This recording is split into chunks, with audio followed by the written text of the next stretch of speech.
All right, the stream is on. Let's wait for the live preview to show. All right, live preview showing, so we must be live. Welcome. Thanks for tuning in. So today I thought I'd do a little bit of a different style of format. I'm going to do the Destiny format today while I react to a video while I'm playing a game at the same time. So I'm just going to put the video up in the corner while I play this game, because it's going to be a super long discussion where Ethan Klein of H3 Podcast invites Pearl Davis on. This was, I guess, about 2 months ago when they uploaded this, so I thought I'd cover it. It showed up in my YouTube live feed as a Destiny video, but he was just going super hardcore, like ultra facts, professional debate mode.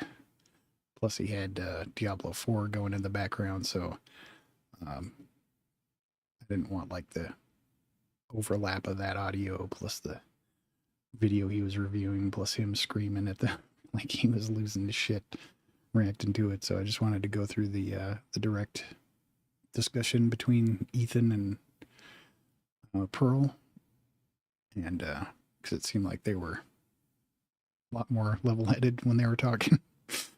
I didn't get real super far into it, so I don't know all the stuff they talk about, but she seems to have some let's say unique ideas about things. But yeah, anyway, let me switch things over. We'll get into it here.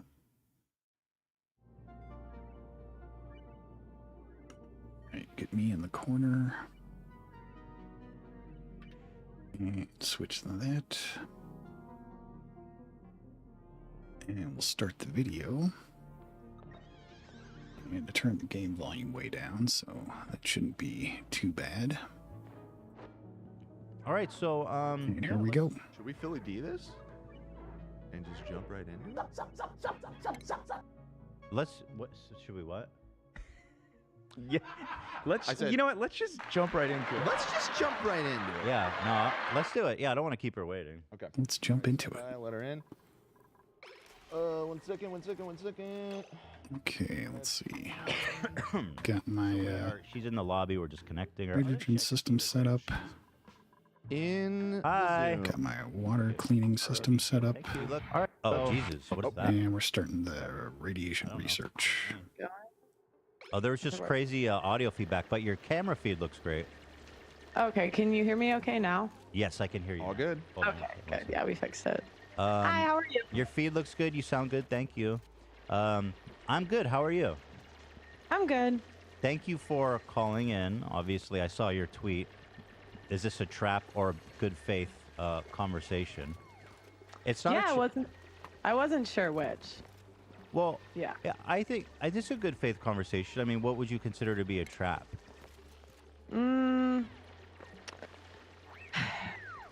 It's kind of like when you walk into an interview and it's like they're not trying to have a conversation. They're just trying to like paint you out to be a certain way, I would say. Sure. That would be like a bad faith when they go in there with an agenda and they're not really open to hearing your thoughts. Well, certainly I hope for it to be a challenging conversation, but I hope that you'll find it to be in good faith. I mean, you know a little bit about me, I'm assuming, so you kind of know what's my positions on a lot of things, but I do look forward to speaking with you. And I thank you, by the way, for accommodating us. I know you're in the UK, so I thank you for making the time and coming out here at a weird hour. Yeah, no, I used to starting off pretty amicable. Last year, actually, a good amount. Like a year or two ago, maybe.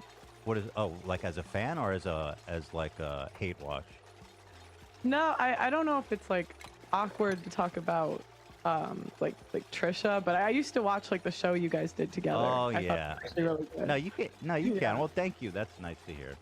Yeah, I know it like didn't work out, but I actually thought that was really good content. Aw. Like you guys did the like the bus tour. I thought that was so funny. Oh, thank you. That's nice. We actually worked really hard on that. All these guys. The bus tour is why frenemies fell apart. So wait, glad at least you enjoyed it. Oh yeah, it was per segment. No idea what they're talking about.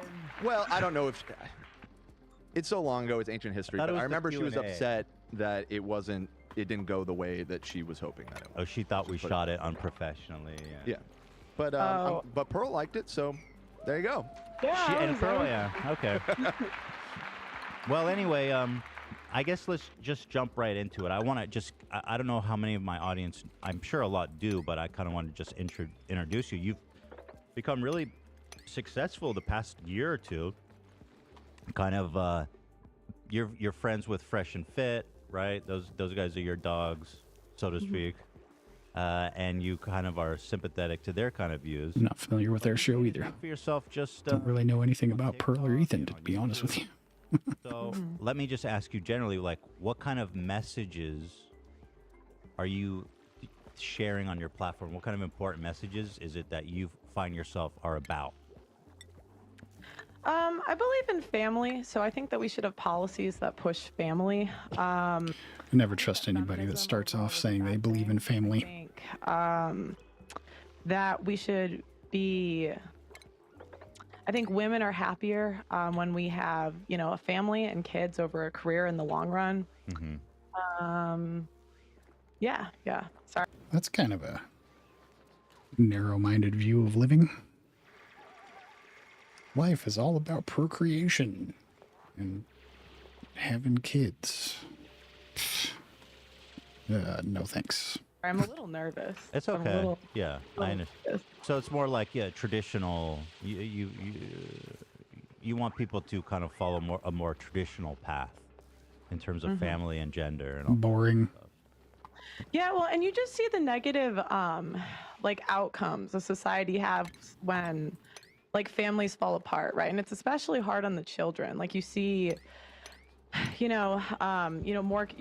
kids are more likely to go to prison. They're more likely to drop out of school. They're more likely to, be in mental health institutions. So you just see all of the problems that come with, single. All right, that might be true for just in general of people having not great parenting.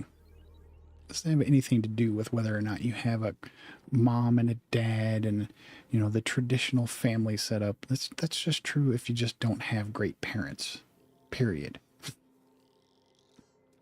Whether or not that's one parent, two parents, whether they're both male or female, whether or not you were adopted, doesn't fucking matter whether you have parents that, did a really good job raising you or not.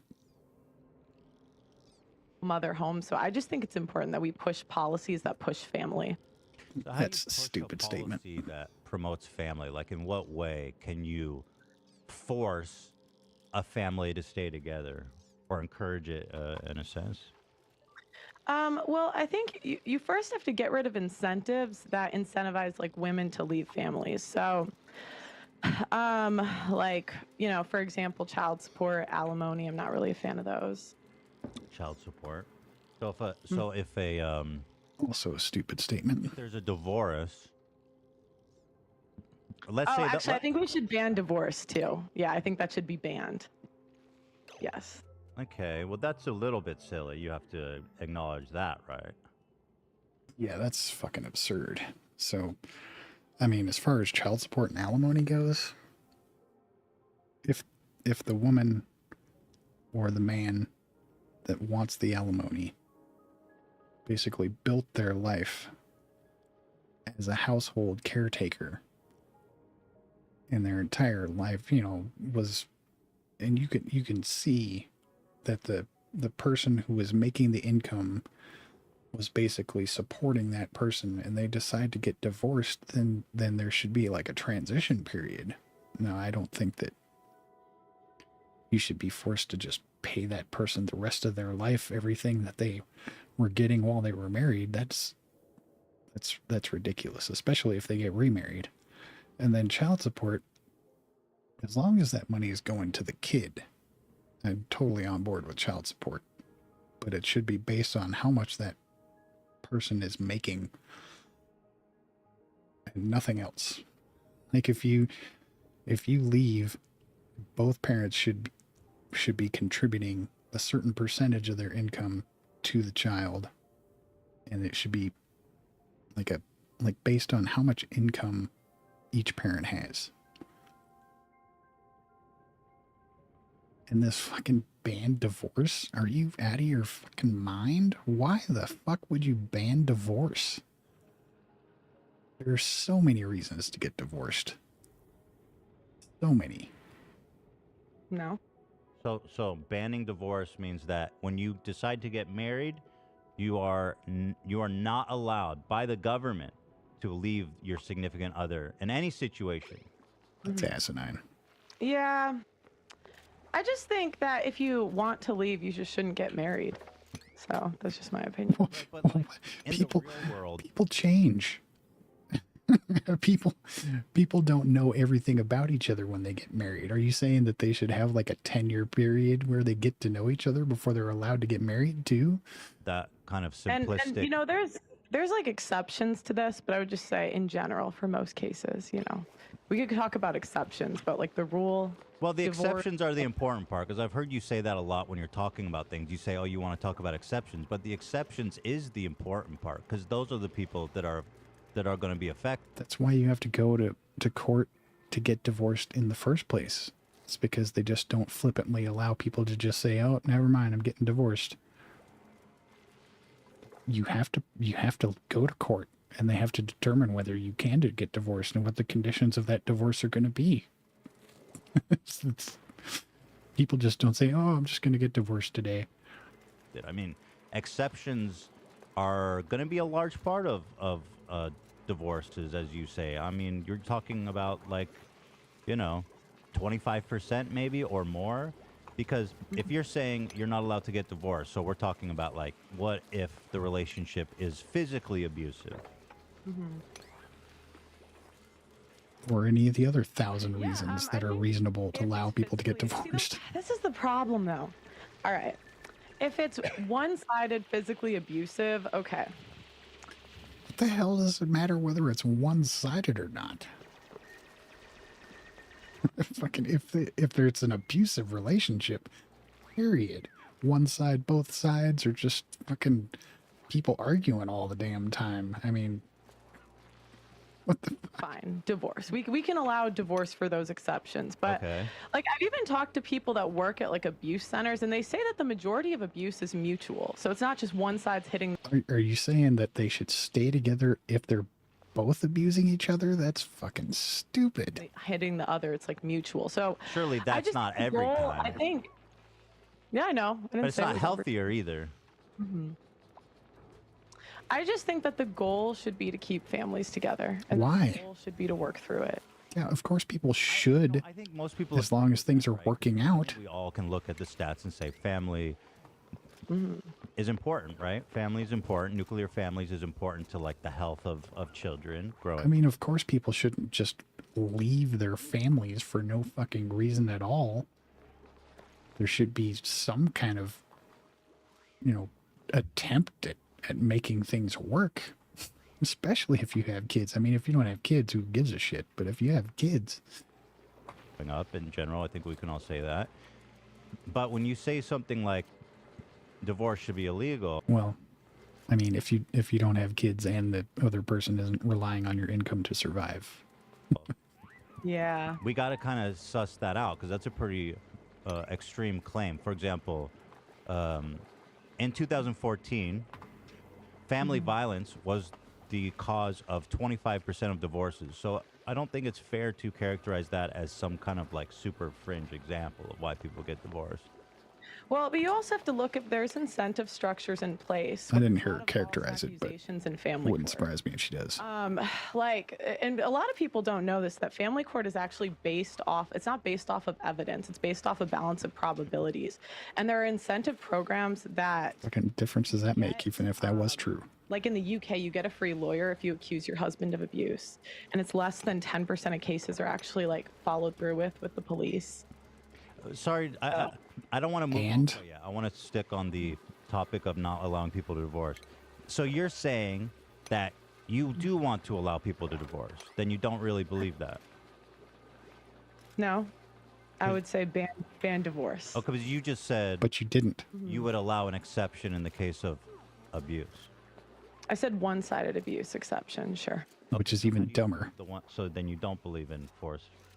Or I mean you okay, ban fine, divorce. fine. Yeah. Ban divorce except. So as long as both parties are abusing each other equally, force them to stay together. What the?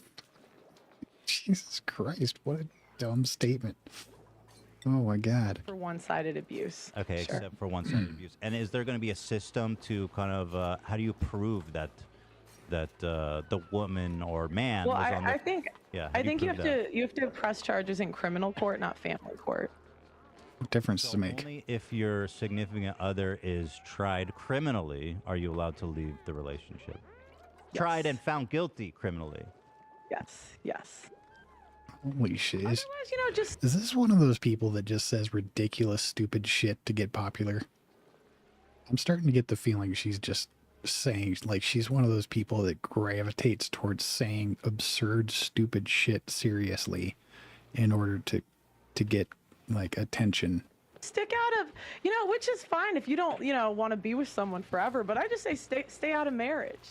Right, because when you take marriage is supposed to be, for better or for worse, in sickness and in health. And I mean, that's the ideal, but come on. You're telling me that you don't know of any reason people should not stay together? Is she also one of those people that thinks that women should just tolerate every fucking thing somebody wants to do to them and stay in a relationship no matter how shitty it is? Or maybe possibly men should do that? for richer or for poorer, it's not supposed to be, when I feel like leaving.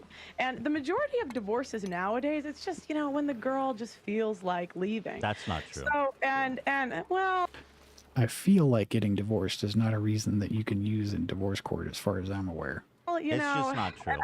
I've talked to hundreds of women. That's on not. my show. That's just. So, that doesn't prove anything. And even if you look at when no fault divorce was initiated in the 1970, I think it was initiated. I mean, one of the number one reasons was financial differences and irreconcilable and reconcile. Sorry, I can't talk. So, but irreconcilable. So. But yeah, I just think for the people that don't believe in real marriage, because what is marriage if you can get divorced over damn near anything? It's not marriage anymore. It's something else. Well, see, marriage is this concept where people promise to each other that they're going to stay together and be monogamous. And if something happens to where they don't want to stay together and be monogamous, they do this thing called divorce. Well, I think the reason for that, historically, this emphasis on staying married, right? Or even before this no-fault divorce was an option, and it was more difficult for women to get divorced, or men. Well, plus, it used to be that they treated marriage as a man basically owning a woman. Abuse of power and the risk for abuse and for people to get stuck in a horrible relationship situation, not just for them, but their kids, right? I mean, obviously having your kids watch their mother get beat up. Mm-hmm. And oftentimes it's going to bleed. Or the kids get watching their father get beat up. Like, it goes both ways. I acknowledge that. It goes both ways. So both people have a right to, in my opinion, get divorced, because the alternative is one of the partners being stuck and do you think that's the lethal situation? Do you think that's the majority of cases? Does that matter? Cases of what? Divorce? Of divorce. 25%. 25%. What? It's 25% based on statistics. No, but that's not what's in criminal court. It's like less than 10%. Who the fuck goes to criminal court to get divorced? Well, regardless, 10%'s enough, don't you think? No, I said less than 10% of the abuse cases of the 25%. So that's like. Journal of Family Violence in 2014 found that approximately 25% of divorces in the United States involve domestic violence. Right, but again, that's because the woman says that she was, because they're incentive. Okay, but you're just saying stuff. You're just saying stuff. You don't actually know that to be true. No, I do. How? I do. Like, okay, in the UK, there's a law that you get a free lawyer if you How get a does free that? lawyer Sorry, if but how does you that prove that accuse- women are lying about violence? Because they No, get. because I'm saying that you can't. Okay, you can't prove it unless they go to criminal court, because criminal court is based off of evidence, where family court is based off of a balance of probability. So it means it's more Which is likely also that they did it evidence. than didn't do it. It's not innocent until proven guilty. Right, but they're not going to jail. It's just to let the abused. I mean, you could call partner- it jail when you have a lifetime of not seeing your children. When the You whole could, but like, it's not. community- No, you I can't. mean, you could. That's not what jail means. Spoken to these men, it's like literally their whole community thinks they're an abuser. Now they get to see their kids maybe 3 days a month if they're lucky. A lot of them are put on. Sure, A lot of them of are course. put on. Yeah, right. there's bad outcomes for sure, but Horrible. on the whole, I mean, a lot of men zero themselves out during that. Okay, and here's my problem with this whole line of thinking. You're gonna tell me that it's reasonable to prevent situations that do have merit just because there are situations that don't? What the fuck? I'm sorry, but that is so fucking stupid. they what? Like a lot of men commit suicide Oh, I during. see. Like, yeah. Oh, that's horrible. You know. It's horrible. It's like absolutely terrible. Like I interview these men that are going through this. Yeah, I'm sure 'cause that's happened, but at the same time, you're saying women are lying about violence, and I haven't seen you be No, able to okay. prove that. I'm saying that you can't prove it unless you go to criminal court, because family but it's court not a is based crime. off of evidence. Right, but they're not going to jail. not- It's just I'm pretty sure about that the welfare of the kid. that people are you know, not allowed to perjure themselves in family court. Like that's not allowed. You can't just make a claim without any evidence in family court. And if you do, they don't weigh that. You know, like they don't just take your word for it. Kids, and you know, I mean, the people. It's a involved. crime if you're falsely accusing someone of abuse. Yeah, that's called perjury. I'm saying there's no, you can't. They only prove it in less than 10% of cases What? Okay, in criminal so court, because criminal court is based off of evidence. Family court is not. No. let's just say less than 10. The standard of proof is higher in criminal court than it is in family court. That doesn't mean that you can just flat out fucking make shit up in family court and they'll just take your word for it. The fuck? 10%. I'll just give you the benefit of the doubt on that. Still seems like enough It's to give people the option to leave. yeah, And this idea that women just leave whenever they want seems a little bit infantile, because very. people change, right? Especially when people get married young, which does happen. People change. People go through shit. People grow apart. A lot of the men who end up being abusive, you hear, were one way before they got married and one way after you get married. Yeah. So I don't think it's fair to say. And not to mention that when you're courting someone, you generally behave in, you know, like a top tier fashion when you're courting somebody. And you relax that behavior and you go back to being who you normally are after you hook up and you are in a relationship for a while. You're just leaving whenever you want, or you should just have to stay in this forever. Wouldn't you prefer people get married than never get married? Like, I feel like you would be disturbed if, like, only 5% of couples ever got married. Mm-hmm. I'd rather people got married and stayed married. Right, but that wasn't one of the options. I actually don't see a point in getting married with the way that marriage is today, to be honest. Yeah, because again, like, what is it? The average marriage is like 8 years. So the average marriage is 8 years and you're done. That's not marriage.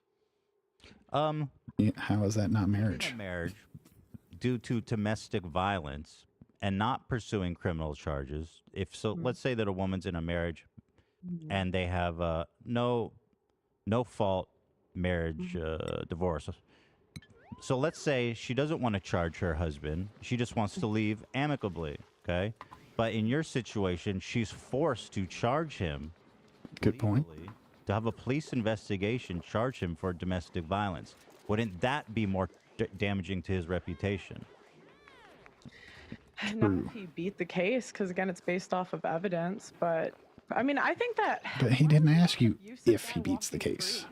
If he's actually abusive, he should go to jail. Right. Shouldn't we agree on that? Right, but it's just not that simple, again, because, like, it's just not that simple, abuse cases, because, you know, and it's not that simple to convict people.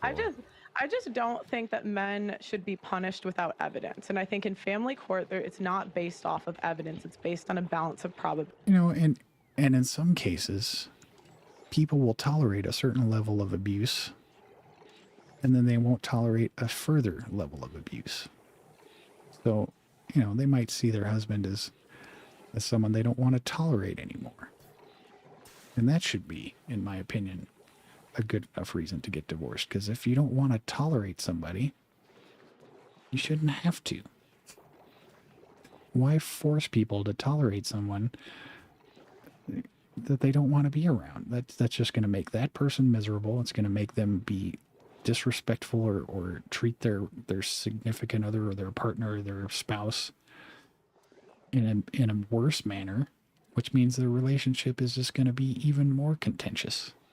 I mean, you're basically saying that you should force people to be together regardless of how they're going to treat each other. And that's stupid. That is completely stupid. Nobody would want to get married if they had to get fucking stuck with somebody who might possibly change or might become abusive, or, you know, I mean, she's fucking dumb. You have a case where men only, like, they're stuck seeing their kid like 3 days a month, when again, it's not based off of evidence. Like, so in that scenario, what you would argue for is changing the guidelines of what the hell is it called? Custody, not forcing people to stay married. You know, I've interviewed guys where literally the wife, and I've seen the court documents. It's coming out in my documentary that's coming out in the fall. Let me just say this.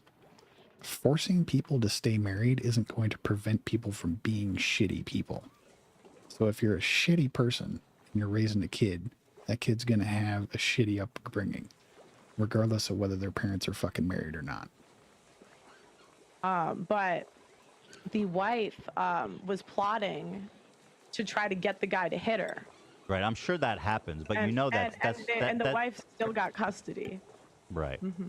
But that's not a representative case. Again, I mean, for example, you ask why a mom wouldn't want to try a parent. It's more nuanced, right? I mean, you need a more developed take on that, because it's very traumatic for the kids and the family to put their father through a violence case, and especially when the kids are probably going to have to ask to testify, to talk to the police.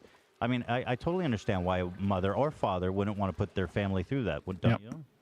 Seems reasonable. I mean, I can understand it. Yeah. Sure. Sure. And I mean, according to national and that doesn't change your mind, even though you have understanding. What the? How do you just? Okay, yeah, that destroys my argument. Okay, but I'm going to keep making my argument. Okay. Statistics on domestic violence. Okay. There's 10 million men and women each year that are the victim of physical abuse. But in your world, I have a feeling that a lot of these people would be trapped in these marriages. Yeah. And that's okay. I said in one-sided abuse, they could leave. Yes. Okay. So, no. Yeah. Okay. But just one-sided abuse. If both people are abusive, I do then think they have in to order stay. get custody of your kids, if you're going to accuse the other side of abuse, you should have to prove it. So you argue for changing the requirements of custody, not forcing people to stay married. What is the regulations on custody have to do with forcing people to stay married? What the? Do you think what do you think is more harmful to kids, divorce or physical abuse? Physical abuse. Okay, you passed that one. So you had to think about it for a second. But anyway, let's. Well, at least you're not a complete brain I dead just thought it was kind of moron. a silly question. That was all. Why is that a silly question? That's refreshing. Tell me, what does red pilled mean to you? Because I've heard you use that phrase a lot. You're part of the red pilled community. Yeah, I mean, it's a lot of people. I will say a lot of people have their own definitions of it, so people use it for different things. But I would say it's viewing the world the way it's supposed to be, or like the way it is, not the way you're told it is. So, like, you know, for example, a lot of guys think if they treat a girl nice and give her flowers that, you know, she'll essentially sleep with him. And then a lot of guys find out that's not true. And so then they, you know, came together and, yeah, realized that. So that's just one thing. Is that true? Do men really believe that? I don't. What do you mean? That if you buy flowers and be nice, she'll sleep with you? Yeah, I think so. Yeah, I don't think so. I mean, if you're... That's real.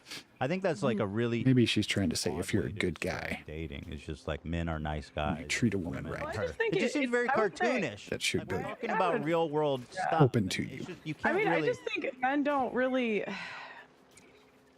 Men don't expect, like, women to reproduce more with felons than non-felons. Like, I think that's a surprise. Women reproduce more with felons Mm-hmm. than Violent felons. non-felons. Yeah. I mean, like, think about it. Like, Ted wait, Bundy. hold on. Wait, what is... Who the hell is doing that study? Is that a real study? Did they actually study that? And if they did, I'd like to see that for myself. I find that hard to believe. Like whether or not you're a felon and have more children on average than a non-felon. It doesn't seem like one would have anything to do with the other. What does that mean? So felons who are procreating have more kids in general than non-felons? What does that stat mean? They have more children with felons than non. It's like, So I don't remember if it's violent felons versus non-violent felons, but I just remember violent felons have more children than non-violent felons. And so there's men who are looking at that and they're pissed. Okay. No, not Because I've pissed, never I heard think that stat in my surprised. life. And even if that was true, what the hell does that have to do with anything? Right? I've Because, never you know, heard that stat. Okay. Yeah, is there a source for that? It just seems kind of an odd stat. Like, what does it prove? Felons? That's my have question. More kids. What difference does it make? Non-felons. Well, I think the reasoning is because women want a guy that can, like, protect her, basically. A felon? Yeah. That's a weird... Why do you think Ted Bundy had, like, love letters? How does being a felon mean you can protect somebody better? So if you robbed a bank, that means you're a protective person? What the fuck? How do you associate those two things in any way? What a dumb ass statement. And, like, how would you even associate being protective with being a felon at all in any way? Oh, well, that's a whole different weird phenomenon about women being interested. Some weird niche of women involved. All serial killers. That's surprising. Right, it is surprising, but I don't think it's any interesting commentary on the dating scene that serial killers get love letters from freaks. You know what I mean? Richard Ramirez did too. All serial killers do. Mm-hmm. So Yeah, but the point is, it's one, like, it's not the same for women. It's just men. Yeah, I could see that felons are more willing to have multiple partners and they don't care about sticking around. They're willing to get somebody pregnant and just bail on them, and then those people are less likely to get abortions because they can't afford it. You know, that would make sense. But what the hell would it have to do with women wanting someone protective? God, what an idiot. So what is your point exactly? That what does that prove, that felons have more kids than non-felons? You know, that a lot of times women pick the bad boys, you know? I mean... Oh, give me a break. That's such a stupid old trope. Having more kids With, I mean, a guy that's a violent felon. You don't think? Okay. No, that's asinine. Is there a source for that? It's just a really weird stat. I'm just trying to grapple with it. I can get it. I can get it in Sure. a second. Yeah, that would be great. Please I mean, don't. we can try to look for it too. I just want to hear what's. It's in. I can show you where I found it. It's Okay, in this. fantastic. Even if it is true, Yeah, Casey Anthony. the got reasons one you're with saying her it's parents, true so are just not. She was a fucking serial reasonable. killer, right? Oh, she killed her daughter. Not serial, just a one time. So Casey Anthony murdered her daughter, and she was getting love letters too. She got letters proposing marriage. Don't you find that surprising? No. Yeah, that is surprising. So in a sense, it's not. It goes both ways, kind of when you look at it holistically. Not if you think about how ridiculous people are. I mean, first of all, you have people that are mentally ill. So in any scenario, of course, you're going to have mentally ill people latching on to anybody who's in the public eye. Second, you have people that want to just do absurd things for attention.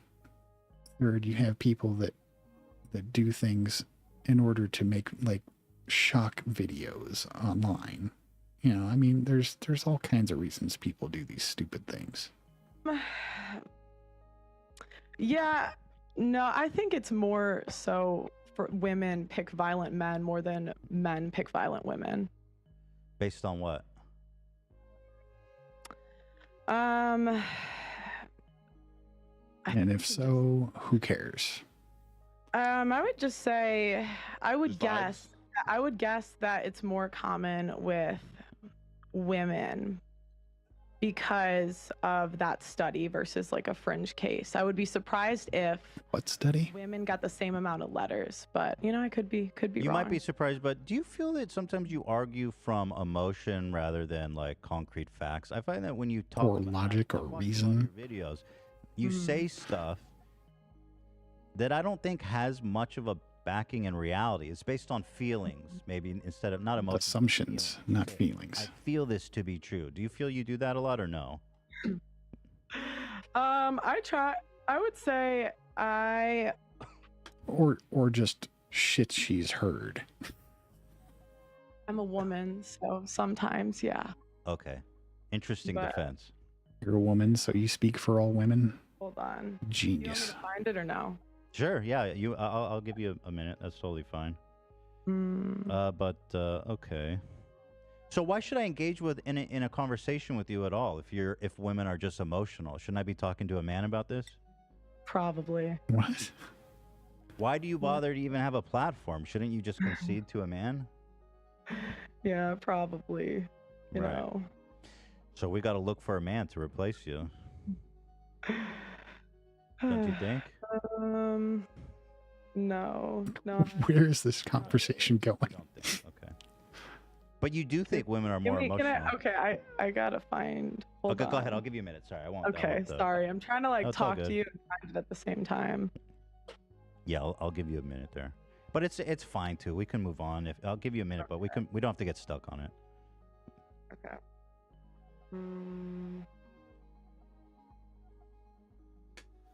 Let's see. Let's see how many diggers and builders I have. Fine. We can move on. Might be waiting a while. I found it. Oh, go I can ahead. send- Okay, perfect. Oh, there we go. 3 diggers, Mm, 2 builders. What's it called? I'll pull it up. Here. The Uh, link, he pulls up the study in this stream, so the link is on here. Whose stream is it?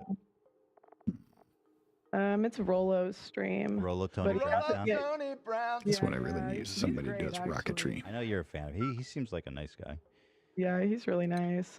I like his head wear. I like when he rocks All it. right. Where do I send it to? You The send it in the Zoom chat, Zoom chat, yeah. or you Oh, could it's just on tell my me the phone. name of it and I can pull it up. Okay. Either It's way. in Rolo Tomasi is offensive and vile. It's like 7 months ago. But yeah. Thank you. I appreciate that. We'll look into it. So if Mhm. women are so emotional, do you think it's bad faith in terms of an argument to argue from feelings and to present feelings as facts? Do you think that's a bad faith way to argue or no? No, I was kind of kidding. I was like, what the hell is bad faith arguing? You have to look up fucking definitions. We're bringing out the debate bro terms.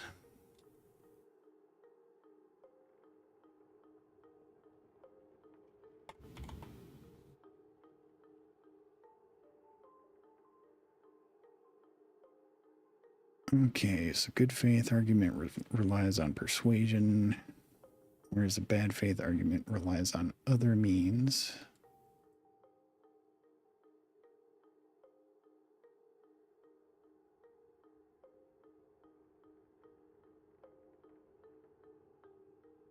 A hidden or unrevealed agenda.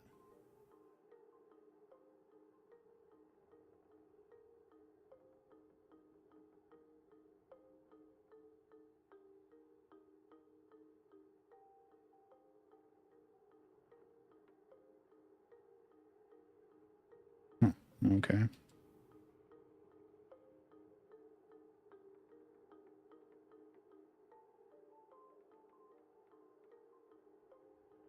This definition seems more reasonable. A position that can be disproven, yet its proponent continues to adhere to. What were you kidding about? When, I don't know, whatever you were asking me earlier, you were like, do you, I don't even remember. You said something like, do you think you shouldn't have a platform, or like... Well, right. Yeah. Well, I asked and you said, well, I'm a woman. Of course I'm going to... I asked you, do you feel that you make arguments based on feeling? And you said, yes, I do, because I'm a woman. Oh, yeah, I was kidding. No, I use facts to back up my arguments. Sometimes I'd say I'm wrong. Sometimes I think something and it's not correct, but I would say most of my opinions, I try to at least have a basis of fact, yes. Okay. Some things you just see in reality, right? I mean, like, sometimes you're gonna, yeah, I mean, you know, you can, like, that's called anecdotal. Learn from interviewing hundreds of people, you see patterns. Right, but sometimes when you interview people, you interviewing specific people with specific experiences, you're obviously going to run into a bias. Or liars.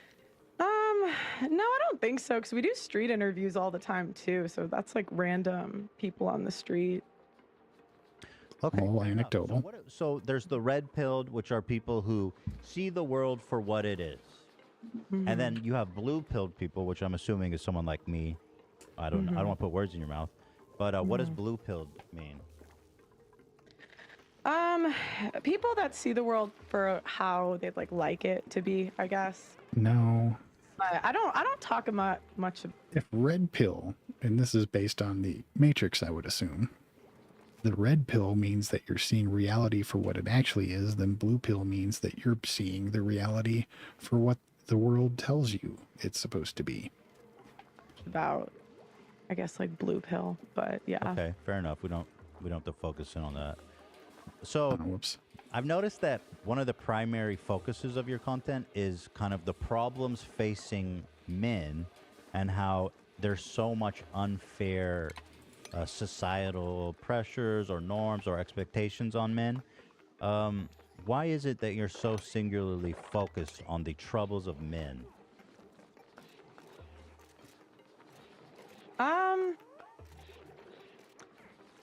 Why am I focused on the troubles of men? And that's an interesting way to, I guess, phrase my content. I would say I think it's unfortunate what happens to men in divorce court. So that's probably what I talk about the most. I think that men should have access. Unfortunate what happens in divorce, period. That's not what you talk about the most. You definitely talk about stuff like pay gap myth. You talk about men want younger girls. You talk about men are just doing what's in their nature. You talk about women who have higher body count are less desirable. I'll be honest, I've watched a lot of your stuff, and the vast majority is not about divorce court. It's about this kind of like dating coach stuff. No, I wouldn't say I'm a dating coach, but okay. No, but that realm, you know what I mean? Like, I don't mean you're a dating coach, but like that kind of realm, it seems that you're super focused on. So what is your interest in that? Manosphere, maybe that's a better term, manosphere stuff. what is my interest? I don't know. I just thought it was interesting, so that's what we talk about. Okay, that's fair.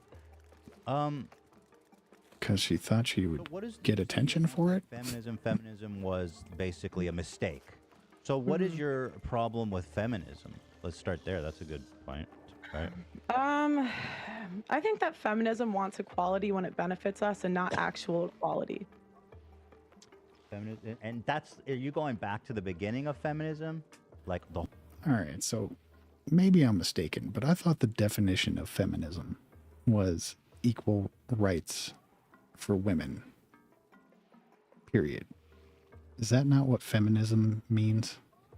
Because it seems to me like every time somebody argues about feminism, they're talking about women have to do all the same things exactly the way men do. Which to me is just asinine. I mean, there are differences between men and women, obviously. So why would the argument about feminism be about women having to do everything exactly the way men do? To me, feminism just means that women should have the same rights and opportunities and pay that men do. If you do the same work, you should get the same pay. If you live in the society that men live in, you should have the same rights that men have. You should have the same accountability under the law that men have. I mean, come on. The whole history of feminism, like women's suffrage and everything? Yeah, no, I don't. You don't fuck with women's suffrage? No. You don't think women should get the right to vote? No, I don't. Okay, so are you serious or are you kidding? No, I'm serious. Okay, so women shouldn't have the right to vote. Yeah. Why? Because men are signed up for selective service, so they're fined $300,000. What difference does that make? If they don't sign up for selective service when they're 18. Do you think women should be drafted into the army? I think if we want the same rights, it comes with the same responsibilities. Do you think women should be drafted into the army? No. So just because women aren't, and I didn't even know this was true. I mean, I knew it used to be, but I thought that they changed it at this point because women are allowed into the military now. Women aren't required to sign up for selective service. That's dumb because there's plenty of roles that they can take in the military that don't involve like quote unquote man stuff.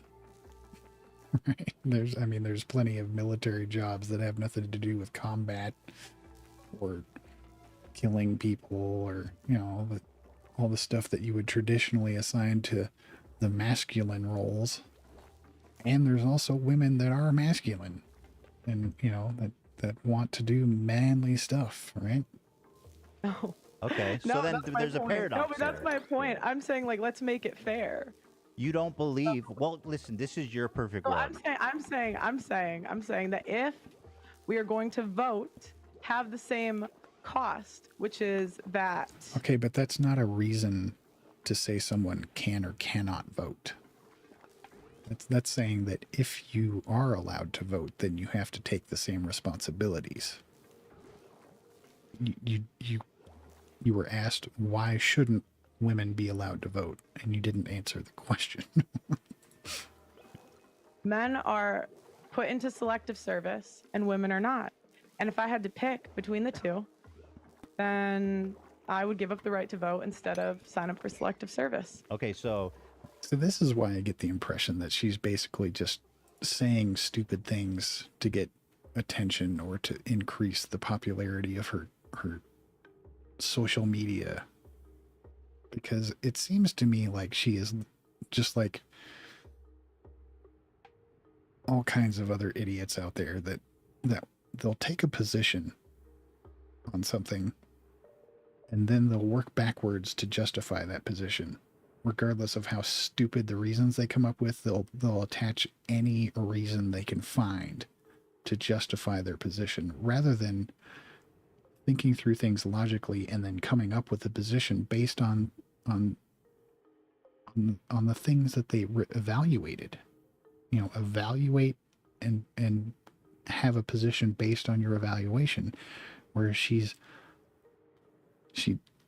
and this is like religious mindset. You come up with something, and then you search and search and search for anything that supports your position, and you ignore everything that refutes your position. And I cannot understand this mindset. How do people have this mindset? This is where prejudice comes from, where people believe something and then they'll only listen to stuff that supports their beliefs, and they'll ignore or refute everything that disputes their position, regardless of how much truth there is in either facts or reality. They'll just insist that they took this position and they absolutely have to be right about this position, regardless of what's going on around them, or what's actually happening. Why do so many people have this mindset? They're just people that they'll vote for the same party regardless of the evidence that they're screwing themselves by voting for that party. It just fucking, it blows my mind how obsessed people are with being right about their assumptions. I mean, it's just, sometimes you're wrong about things. One, it's not a big deal. Two, like, you shouldn't fucking get so emotionally attached to being right and wrong in the first place. Why do people do that? Why do people get so damn emotionally attached to being right about something? People are wrong. It happens. Who cares? God damn. All right. Well, it's written to be about break time, so I'm going to switch over to the break time screen and play some music. And we'll be back to continue this shortly. So let me get things switched over here. All right. And mute my mic, and I'll see you soon.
that song, so we'll restart it at the next break time. Okay, switch screens again. There. All right. Let's see what this shock jock attention goblin has to say next. You're saying women should only get the right to vote if they sign up for selective service, but at the same time, you're saying women should not serve in the military. So in your world, women are just... But the main point she said was she doesn't think women should vote. And she didn't justify that in any way. It's going to be disenfranchised. They're not going to be able to sign. They shouldn't serve in the military because they're not as good fighters, right? No, I'm saying for me personally, I would not want to sign up for selective service if I had to pick. So I would give that up. You think women should be given the choice if they want to do selective service or not?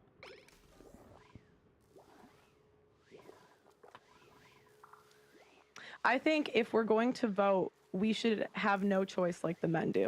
So women should be drafted mandatory into selective service, you believe? Yeah, that seems reasonable. No, that's okay, but don't you see the law? There's an issue. There's a problem here. I said, if feminists want the right to vote, right, then it should come with the draft. It should. Wait a minute.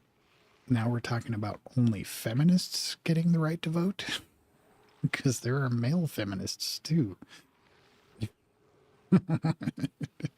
And unless I'm misunderstanding that feminism is just equal rights and status and pay for women, then I guess I'm a feminist. So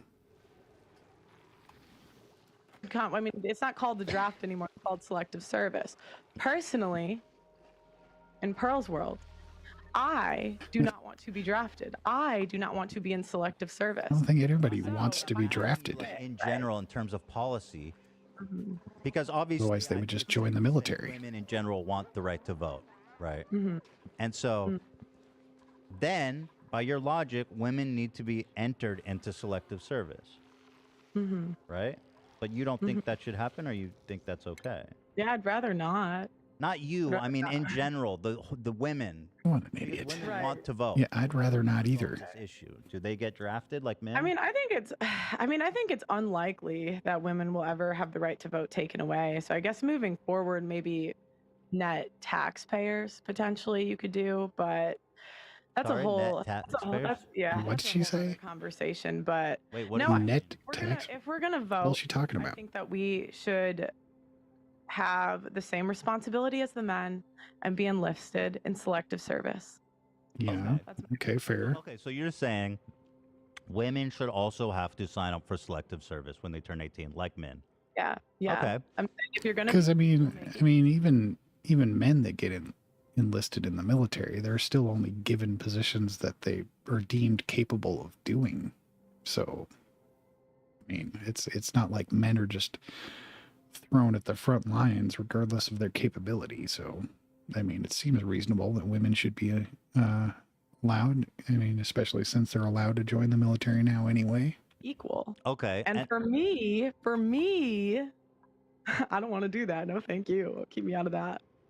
Okay, so right. I understand that's your preference, but I'm just Stupid trying to argument. understand like the policy that in your red pill. We're doing the red pill. We're seeing the world as it is. No, I wouldn't assign that belief to like red pill. That's not really like a red pill belief. That's just mine. Okay, cool. Yeah. I'm just trying to make a point about. So do you think having women in the army would weaken our military? Aren't they already in the army? Yes. So then Now? probably don't draft women into the army. Yeah, but then take away the vote with it. But you're not giving... Why? That doesn't seem very fair. You see what I'm saying? Totally separate argument. What the fuck does the draft have to do with voting? You guys are going to weaken our military. So we don't want you in the military. But because you're not in the military, you don't get the right to vote. It's a catch-22. You know what I mean? So what do we do about that? Well, I'll tell you what I think we should do. Go ahead. No, I mean, it goes back to I just think that you have to have some skin in the game. And so it's like if we're voting for a commander in chief, right? That's the person that decides if we go to war or we don't go to war. And so it's easy to, They also again, make a whole lot of other stuff if you're happen. going to vote, you should get the same responsibility It's as not men. just about And women don't want to do decisions that. on We're war. equal or we're not equal. Okay, well, just to be equal, fair, if we're really equal, have the same responsibility. But again, it's equality when it benefits us.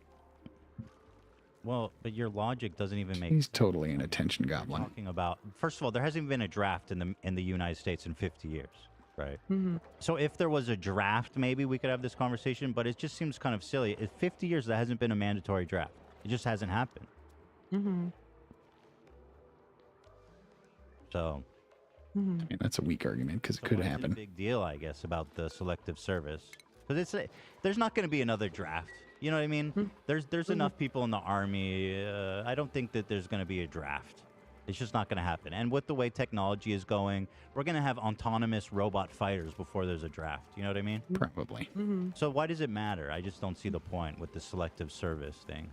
I just think it's, again, like women want all the rights without the What other responsibility. ones? Again, it's just some stupid reason that she could find to justify her position. Because she had to attach herself to a ridiculous position to get attention, and then she had to find some stupid reason to have that position. Because she has no other real logical reason to have that position. If you don't think that there's going to be a draft, then At least that's the impression I'm getting. Men are fined $300,000. Well, they don't have the option. They don't even have the option right now.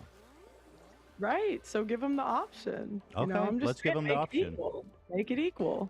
But not the option. It has to be mandatory. I know, but you saying like women want the right to vote, but they don't want to enter in selective service. But it's not an option. So how do you know what all women want? She doesn't. I don't know what all women want. So then why are you saying things that are generalized all women? I'm saying okay, because I'm looking at the policies that have been pushed. And I'm saying the policies are not like where are the feminists fighting for equality in this situation? Like when Yeah, I mean, again, it's not that relevant, but also the no women in the army is a kind of a byproduct of patriarchy, because women are looked as that they'd weaken the military, as you pointed out. Is that possible that it's men driving that policy and not so much women? I didn't say women drove that policy. I said they don't try to make it equal. It's only equal when it benefits us. Even if nobody's being actually drafted. I could see the argument that having women on the front lines would weaken the military, but having women in the military, period, I mean, there's plenty of work to be done in the military besides fucking being on the front lines. I mean, 50 years isn't, that long of, I mean, who's to say? You don't know, but okay. 50 years? I mean, the last mandatory draft was like during Vietnam, wasn't it? Do you not think it should be equal? So you think that it shouldn't be? This is a totally pointless argument. I think what you're saying is fair, but it's not making any sense. Like, okay, sure, let's put women into selective service. Fine. I'm fine with that. I think it's fine. Okay. I think everyone should sign up for it. And there's other ways that people can support the military other than being on the front line, right? It took you long enough. Right. So, what other rights do women want? You know what I mean? That are contradictory. Okay, women want the right to not be a mother, but men don't have the right to not be a father. That's not true. Women can have a, which I know it varies state. I'm in the UK, so I forget. Sometimes the US is different by state, but like in the UK, abortion's free up to 6 months, but a man can't opt out of child support. So it's like, why does he have the right child to not support be a isn't father? being a father. Or why do women have the right to not be mothers, but men don't have the right to not be fathers? I don't think that's. This is again, this is a position she's taken a position and just searches for fucking excuses to have that position. Because, I mean, for one, giving child support is not something that makes you a father. That's just something that's required in order for the child to have a life, because you can't just drop them on the side of the road. That's child neglect. Someone has to take care of the child. Now, I can understand that, you know, if someone gets somebody pregnant and that person that they got pregnant doesn't want to, you know, have an abortion and decides to have the child, that's kind of a shitty situation. But, you know, I mean, you got them pregnant. So at that point, you can't force them to get an abortion, right? You can't, I mean, that would just be completely ridiculous to force someone to get an abortion. You just can't do that. Period. Are you saying that we should allow men to force women to get an abortion?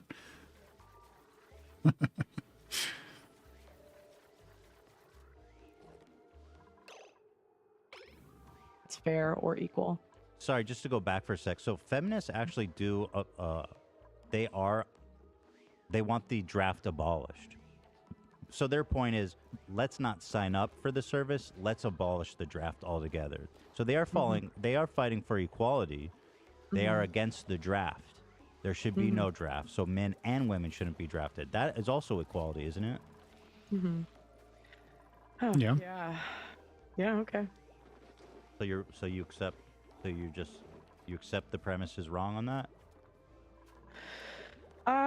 I don't. I mean, it's still not equal the way it is. But yeah, what they're saying. No, it's not equal the way it is. Sure, and Yeah, feminists agree. yeah, Feminists agree with you. Oh, okay. I've never heard him talk about that, but. Do you listen to a lot of feminist ideology? Do you read books? Do you listen to lectures? How do you listen to a lot of that stuff? So I talk to feminists all the time. Right. I haven't seen you talk to a scholar. So is she like an anti-feminist? Is that her spiel? Right. I mean, that's fair to say. Right. So when you say you talk to feminists, you just mean like random women off the street. Not Yeah. a scholar. That say they're feminists. Yeah, but but feminism It doesn't count? it's like a It doesn't count. well. No, You said not really. You said you know what feminists believe because you talk to a lot of feminists, but I'm talking about like. No, I said I've never heard them bring it up. So. Do you have any interest in talking to feminist scholars who are more aware with like kind of what feminism? Yeah, actually, yeah. I think If you that know would be anything, good. Send them to the UK. But they're in the UK. No, I actually tried for some, but then they'll be like, "You're a hateful woman." Da da da da da. There's one that's I can't even remember. Some blonde chick out here. Can't remember her name, but yeah, she didn't want to come on. Blondes. No, I'm just saying that was her. That's what she looked like. I don't know her name. I forget. But like, I mean, my point is like when you just bring a random girl and they say, "Yeah, I'm a feminist," it's kind of like the Steven Crowder "Change My Mind" versus like actually talking to someone who's involved in like the scholastics, you know, the academia of what feminism means historically in modern day and previously. Yeah, those are two totally different things for sure. The level of discourse you would have is obviously different. So, so feminists are in favor of equality, though. So I don't know if that's interesting you or not. You don't believe me? What do you mean? I'll take your word. You can trust me. I'm a man. Okay. Okay. Weird So statement. on. Oh yeah, we're talking about feminism. So what other? So you were talking about divorce court. Sorry, I know you were making a point. So let's go back to that. Why is this guy not going over to the wire? Women can decide to terminate a pregnancy, therefore they can choose to be a mom, but men cannot decide that, and they don't get the choice to be the dad. It's true. To not be a dad. Right. So do you think that, like, do you not think that the idea that the baby, obviously the reason for that, right, which we both know, is that because the baby's inside the woman's body. I don't think that matters. Yeah. But it does matter. I mean, personally, I'm pro-life, so I don't believe in abortion at all. But again, it's the double standard. It's like the women have a choice, but men do not have a choice. Sure. No, I see that there is a sense to that which is unfair. Although there are a lot of single moms, as you pointed out. Yeah, that are on child support. Not all, but Well, men have the choice in the sense that they can just wear a condom. Right. If and they don't want women to be a father. Yeah, right. But women have the choice to go on birth control. Okay. Women have the but choice ultimately, to take a Plan B. Women have the choice to get an abortion. Women have the choice to, take the morning after pill. Women have the choice. You've like IUD. There's a million pills. right, but those will have to do with pregnancy. But I'm Right. saying, if And a women man, also can require men to put on condoms or not put on condoms. I'm sorry, say that again. Women can also require that the men that they sleep with wear condoms. Right, but if So it's that's what I'm inherent, saying. if it's inherently unfair to men, the easy solution is just it kills all this discussion is men just put on condoms when they have sex. Therefore, that Well, you can also say women close your legs, like. yeah, but you're the one saying that it's unfair for men. That's my point. You're saying men No, don't I'm have a saying choice. I'm saying women have like 10 choices. The men have. But that's just biology. The men have condom or no condom, which again is a choice that both of them make because the women can require that the men wear condoms too. Right. But you're only putting that on the it's in the men. I'm just saying you. Okay. I'm saying you. Once the So the number, you're saying that the number of ways men can prevent pregnancy is somehow a justification for saying that men shouldn't have to pay for a fucking child that they don't want?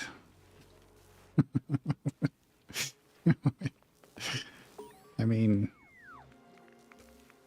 come on. That's a weak ass argument. conceive, Yeah. right? Yeah. Then the man has no choice, where the woman has a choice. Okay, so let's just talk about that then, because so it's your opinion that if a woman is pregnant, the man should be able to decide for her to have an abortion. I'm pro-life, so I would ban it altogether. My point is the double standard, where a man is legally obligated to pay child support and will go to jail if he doesn't, but the woman has the choice to not be a mother through abortion.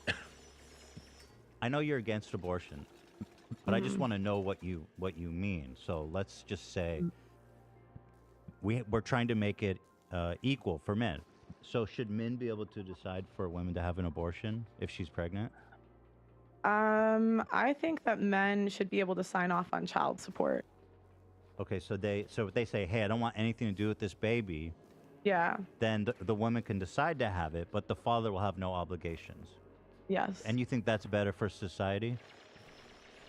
No, I think that's equal. Right. It does. I mean, it does kind of go against your whole family unit argument earlier, right?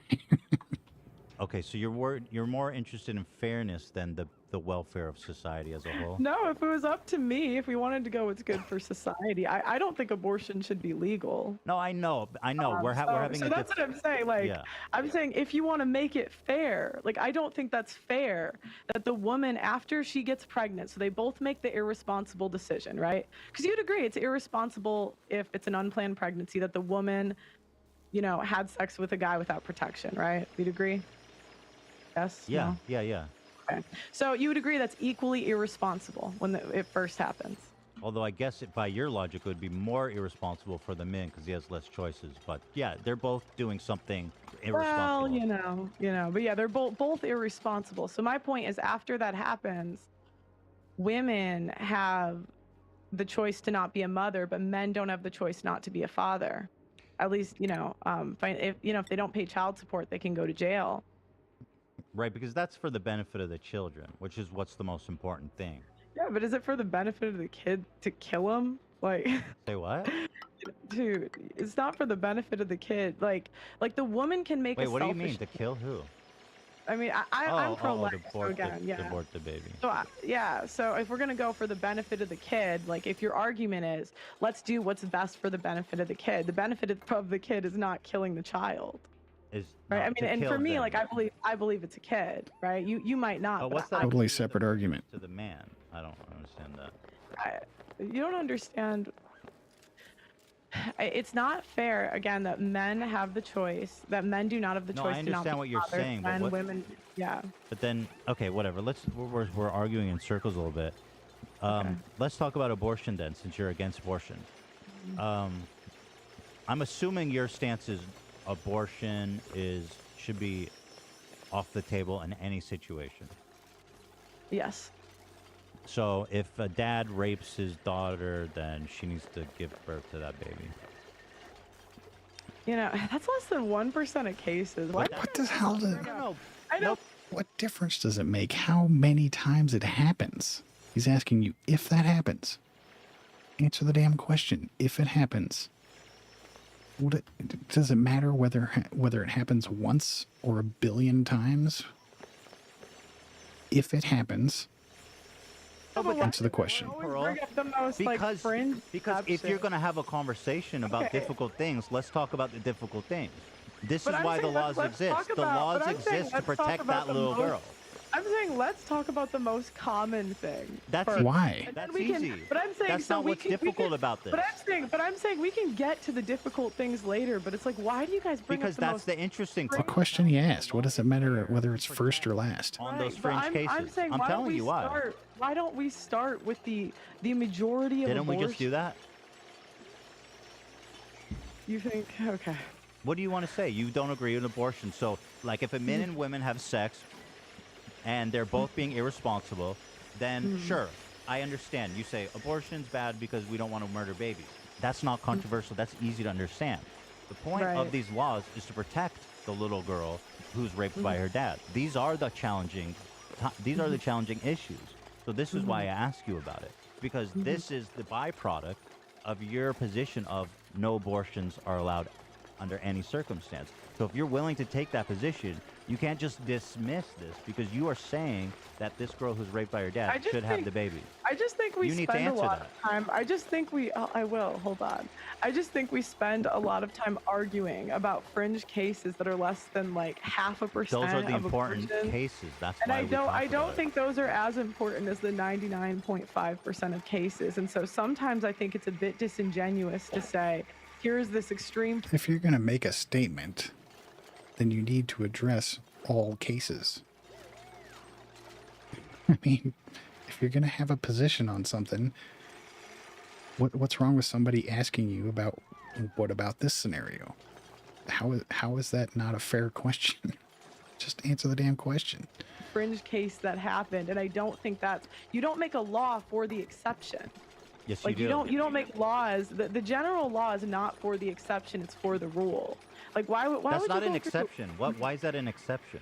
Or I mean, exceptions are important to the law. Okay, That's the okay, whole wait, point. Wait, do you not think it's an exception? So you're telling me that you believe that they didn't separate the word murder from killing on purpose? That they didn't just make killing illegal, they made murder illegal?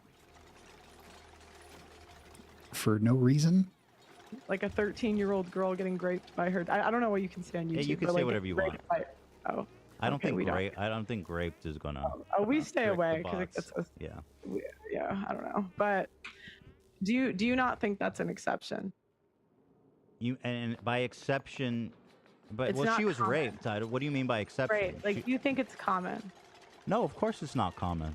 Okay, that's my point. Like, we waste. Do you think that it's less much important? time. Do you think it's less important because it's not I think as it's common? more. I think it's more important to talk about the 99.5% of abortions. That's easy. That's an easy conversation.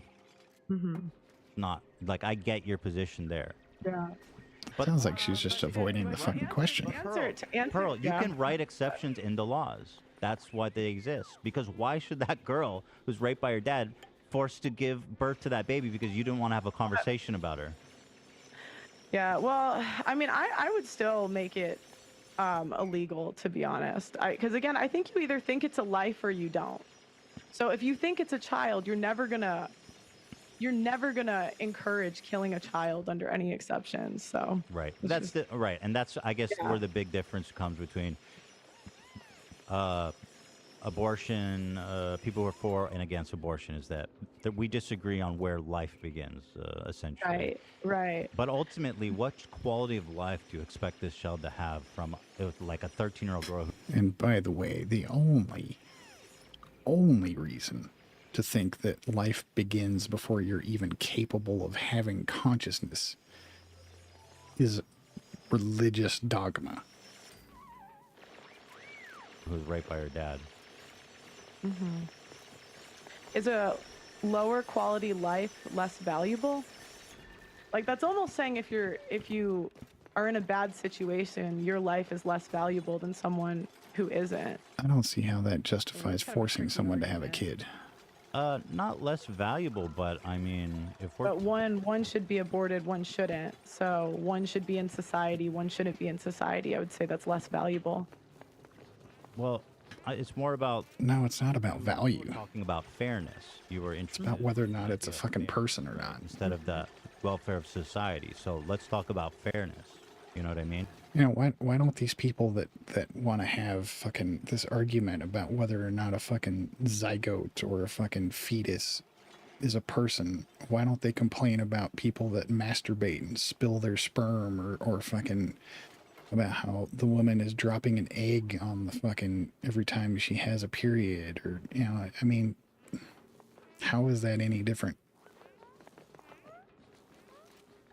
Just because the sperm and the egg touched each other, they're somehow special?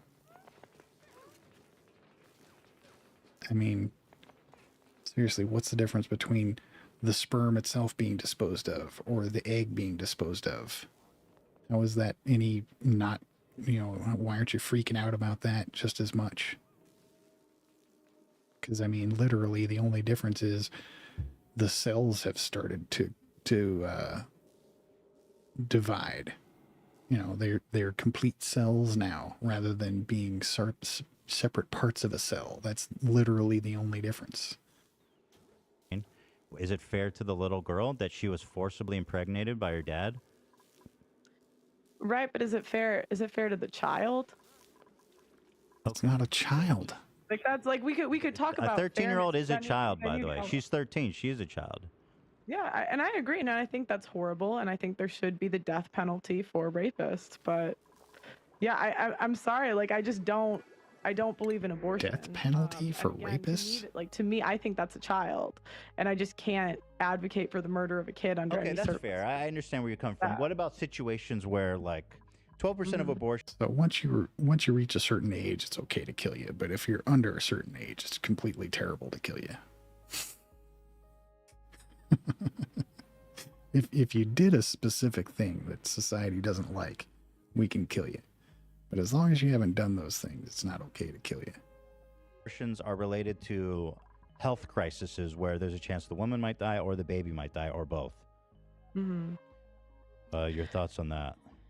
I don't know enough about those situations to really have an opinion on it.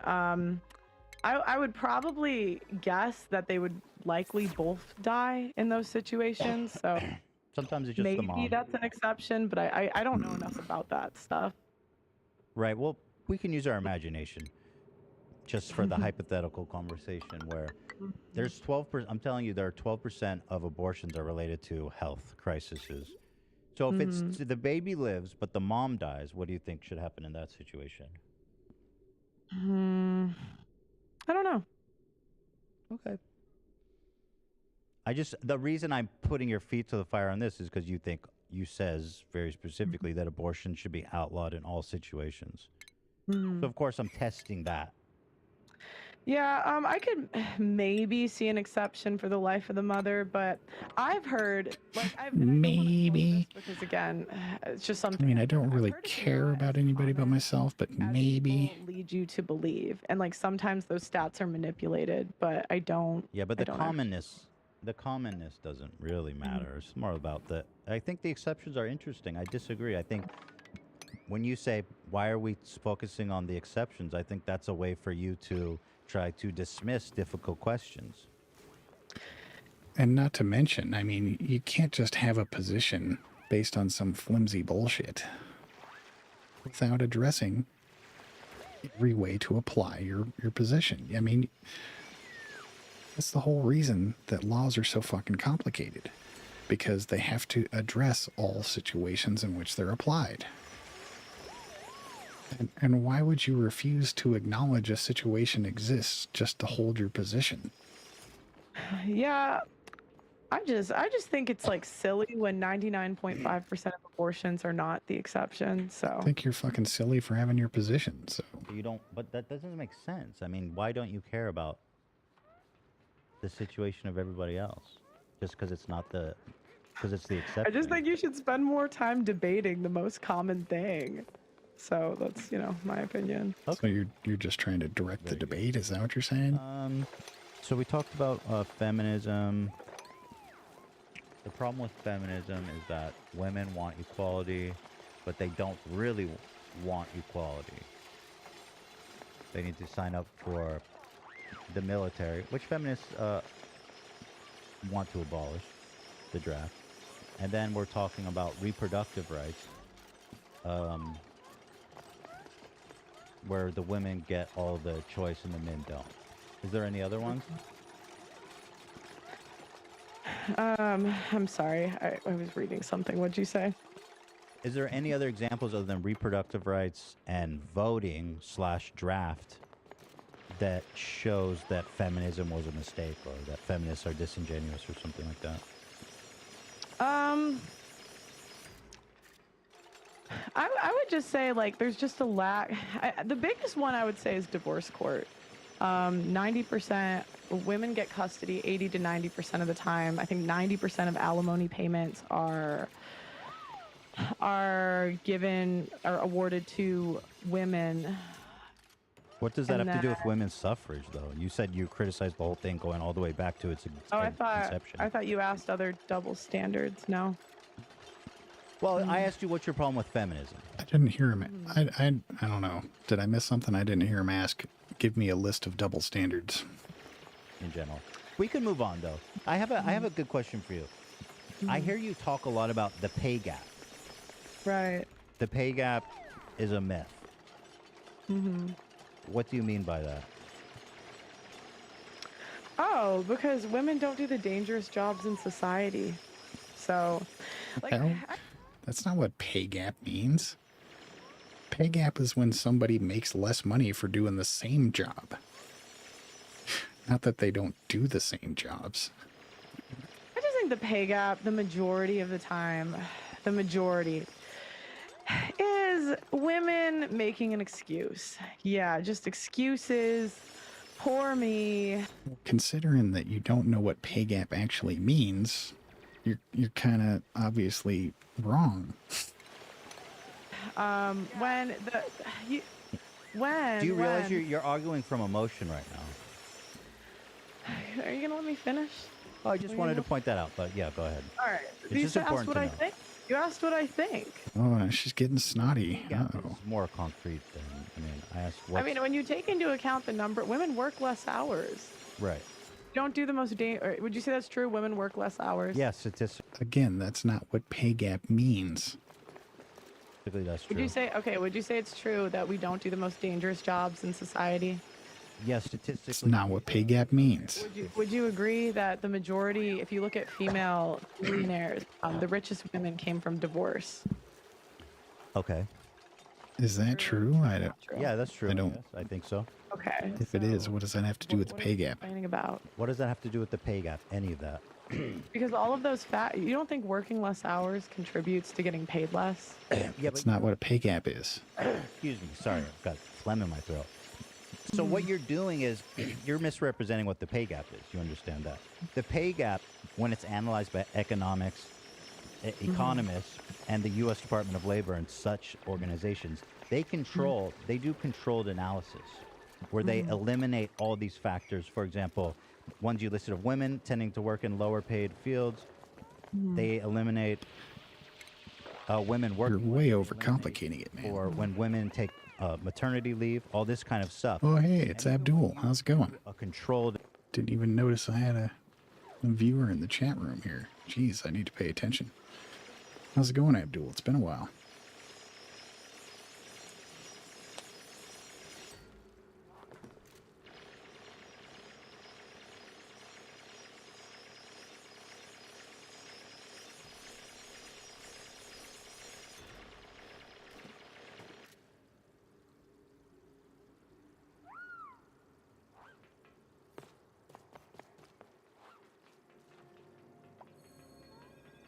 So I noticed your first comment is saying, we kill the dad. What was that in reference to?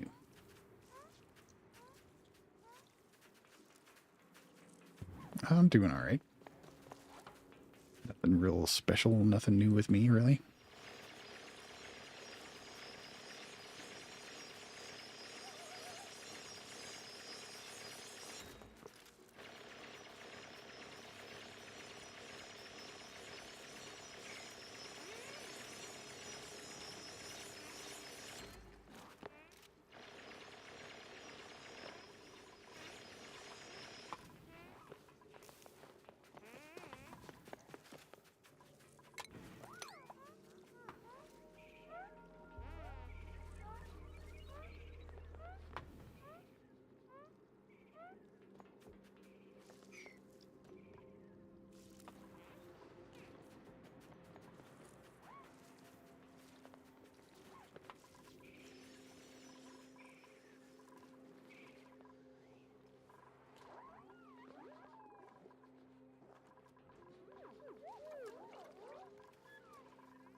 All right, you're taking too long to answer. Sorry. The analysis where you eliminate that, there's still a big pay gap. That's not true. Okay. Okay. It's like, wasn't it like 3%? Last time I checked, it was 3%. Oh, so there is a pay gap. Yeah, but that's 3%. So, but it's not a myth if there's 3%. Yeah, but the number they used to push was like 77 cents to the dollar. But that's what it is without the. It's about 20% Correct. without the Correct. yeah, the Correct. control. Yeah. Right. And so, yeah, I mean, when women, like, I just think if we wanted to be equal, then do the same jobs men do. But there is a buy. But that's interesting because you admit there is a pay gap. Stupid answer. I mean, I wouldn't want to work for 3% less. Yeah, I mean, if you think that's because of gender, but it's also because women are more agreeable. It's like 70. That's included. That's part of the control. Even if women are more agreeable, how does that justify a pay gap? 3%, you can really say that's just because of gender. Well, I did some research on this. The Department of Labor published an in-depth report. This is under Trump's administration in 2019. This is from the U.S. Department of Labor. I can link you the study if you want. It's called Gender-Based Pay Disparity Study. Mm-hmm. The research team found that the raw gender wage gap was 17.4%, and the median was 20%. The raw wage gap increased, actually, between 50th and 75th percentile and remains the greatest at the highest percentile. In addition, the research team found that the importance of human capital varied across wage distributions and part-time work, as well as female-oriented occupations. The updated result explained about 20 to 70% of the raw wage gap over the wage distribution, but it left an adjusted wage gap of 10 to 15%. That was in 2019, according to the U.S. Department of Labor. Yeah, I mean, I'd have to look at that, but the stuff I've seen, it's very small. It's like 3%. What stuff have you seen? Off the top of my head, I can't remember, but I can send it to you. Sure. But I just gave you a pretty concrete. I mean, the U.S. Department of Labor. Do you consider that a credible source? Yeah. I mean, if that's true, it's just a lot of times like there are like parts of the study that they don't talk about. So, like even on this is what I was looking at earlier. Like they're saying the stat you gave earlier, 12% of abortions are not done on the surgery table of the emergency room. These cases are overwhelmingly doctors advising abortions ahead of time in case there are risks for the mothers in pregnancy. Also, that 12% number they give is highly inflated. And so it's like it's just a lot of times there's more. I don't remember what the hell she's referencing. Number you're giving me, but. Yeah, what does that have to do with the pay gap? I'm confused by that. No, the point is that, like a number you gave me earlier, like there was more to it. Which number? Which one? I'm sorry. Go ahead. We'll unpack that. The 12% of abortions are not done on the surgery table of the emergency room. These cases are overwhelmingly doctors. I'm confused. When the hell did he bring up whether surgeries were whether abortions were done in a surgery room or not? What the fuck? When did he talk about this? Advising abortions ahead of time in case there are risks for the mother in pregnancy. That sounds reasonable to me. Mm-hmm. I mean, a doctor is qualified to say this baby is going to put your life at risk. I would trust a doctor to say that, wouldn't you? Yeah, but they're saying that number's inflated. Who's saying? They didn't say that. That what you read did not say it's inflated. No, I said also that 12% number. No idea what the hell she's talking about. Based on what? Because what you just read to me doesn't disprove what I said at all. It actually makes perfect sense. No, but they're saying it's inflated. I don't know. They did not say that. Who's they? Yeah, they didn't say that. So here, who's they? I'm confused. What the hell is she talking about? It's just someone I do research with. So so just someone. Okay. Yeah, don't. That's good. Okay, that's fair. That's fair. Don't push, right? Here's an interesting analysis. I thought maybe you'd be interested. Women don't do the dangerous jobs. Women are overrepresented in healthcare. You know that probably, right? Yeah, it's the number one employer is nursing. Then hopefully you can explain to me why, when you look at the pay of women versus men doctors, you can see this graph. There's a huge disparity of the average wage of male doctors versus female doctors. You can see here, and even this is from 2022, last year. The first question that comes to mind is that for comparable positions, because doctor is kind of a vague term, if you will, because I mean there's all kinds of different doctors. This is again, and even amongst men doctors, there's a huge disparity in their pay, depending on what type of doctor they are. And from the physician compensation report, male doctors make on average $285,000 per year. Female doctors make on average $228,000 per year. So this is the woman's field, and yet they're still making significantly less than their male counterparts. Okay, does it say why? No, this is just raw data. This is just raw data. I mean, you'd have to look at why.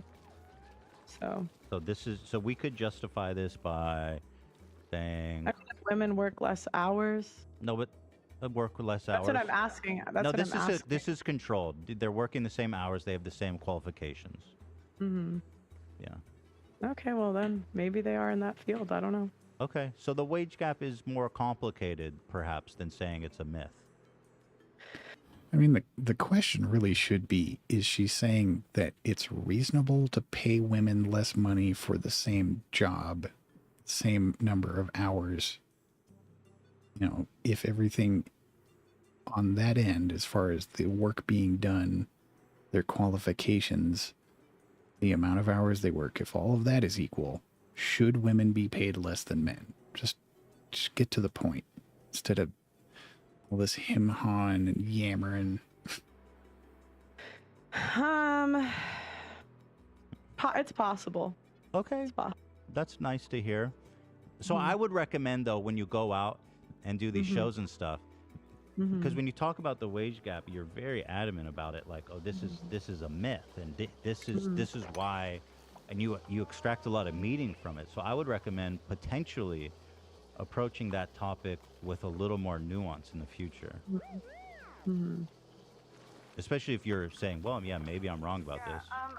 But here's an excerpt so we can kind of see how you talk about these issues. Here it is. I think in 2022, any girl that complained, I'm not talking about race because that's the first thing people always bring in. I'm talking about female to male. I think in 2022, if you're complaining about the pay gap as a woman, you're probably just lazy. I have never had a problem getting the same pay as a guy. One issue is that women don't. No. So you kind of agree that women who complain about pay are just lazy? Yeah, the majority of the women complaining about this stuff. Yeah, what do you mean majority? What do you mean majority of women? Oh gosh, the majority of the women complaining about this stuff. Based on what? Majority of women. Whiners. Just what I see. Whiners. Big whiners. Yeah, I mean, because women, it's like, go. You're arguing from emotion again. All right. Okay. Is that what you're gonna say every time you don't agree with me? Oh no. I mean, it Oh, seems no, right. literally are just saying stuff. Yeah. I mean, it's not that I disagree. I'm just saying if we want to have a conversation about this stuff, it'd be better if we don't argue from emotion and say, I feel that all women are complainers, because that, I mean, that's not a productive point. Right? You see what I mean? Yeah, it's not based in logic or reason. Yeah. It's not based in reality. Yeah, no, I still think that most women that complain about the pay gap are just whiners. They're big whiners. And I have never had trouble getting a job. I've never had trouble getting the same pay as a guy. Well, I feel that you're just a moron and you have absolutely no reason to have the opinions that you have. So you shouldn't have those opinions, and you should take my opinion. So take my opinion and shut your hell up about your opinion. And I think that in 2023, it's just a bunch of excuses. So what's your experience in the work? You use your own experience as an example of why women pay gap doesn't exist. Yeah, I'm not blind. Do like, you, can, well, hold on. What's your experience in the workforce? I always had a job from like after high school in the summers. And I worked in corporate America, and then I did. How long did you work in corporate America? A couple of years. Couple of years. I have Yeah, it. I'm only 26. Right. know? You're only 26, and therefore I wouldn't put you in the. And you have maybe 1 or 2 years working in corporate America. Do you think that your experience is ample to say I've seen that women get paid equally to men? That seems disingenuous based on 1 year or 2 years, and you're only 26 years old. Yeah, that's just my opinion. Right. Okay. Okay. What is your opinion based on? Established a little bit, at least. You've conceded a tiny bit to me that the wage gap is perhaps more complicated than yes or no. It seems to me like her opinion's based on nothing more than I want to have a radical position so I can get attention and make money off of it. That's the impression I'm getting. If what you're showing me is real, you did this to someone else, but then there's like something else to it. But if what you're showing me is true, yeah, it's all true. This is all sourced. Okay. Yeah. And I mean, you could easily look this up yourself. Can I see the parameters for the control? I'm just curious. Sure, we can do that. Yeah. Parameters for the control. The US Department of Labor one. The doctor one. Can I see? By the way, we've long since moved past, but I did find that study in the Rollo Tony video, the Swedish study from several years ago about Swedish prison system. I'm not sure. We can loop back to that. Wait, what was it? What was it? I'm unfamiliar. Here, I have a bunch of tabs open. Where did it go? In the meantime, here I'll send this in the Zoom chat. Oh, you have to have plastic for the steam turbine? That sucks.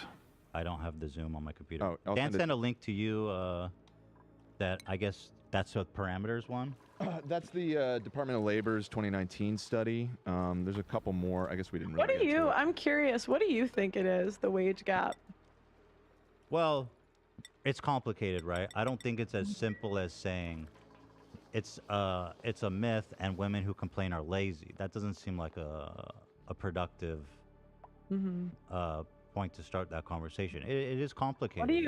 What is your solution? Like, if you seem to think that the wage gap is real, right? And that do you think women are discriminated against? Oh, you want to hear my solution? My solution is I don't think that anybody should be allowed to be paid less for the same job.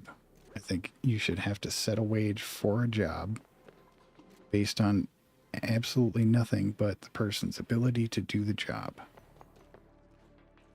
You know, if somebody is capable of doing a better job than someone else, sure, give them a raise that's a little higher than someone else. But don't base it on anything but that. And two, we shouldn't be requiring everybody to work, because that leads to shit like we have in India, where they have these entire call centers that are just basically trying to call people up and scam them out of money. Or insurance salesmen. We don't need insurance salesmen. We don't need door-to-door salesmen. We don't need everybody working 40 hours a week. It's a bad system. Against. Yeah, definitely. Absolutely. Because what barriers do women have today in 2023? Like, I just genuinely don't understand barriers, what's stopping you. It's not about barriers. It's about norms. It's about like patriarchy. It's about the way that we perceive the value of people. It's not about barriers. There's no laws that say women can't do this and that, obviously. Okay, so there's no barriers right now? No, not that I could think of. Okay. Pay transparency. Okay. I mean, I agree that in general, you know. Because. Go ahead. Sorry, go ahead. Sorry, go ahead. I do think that there's a bit of discrimination going on. I do think that behind closed doors, when there's no transparency in payment, this presupposition, by the way, that you putting forward, that women are lazy and just making excuses, that doesn't help.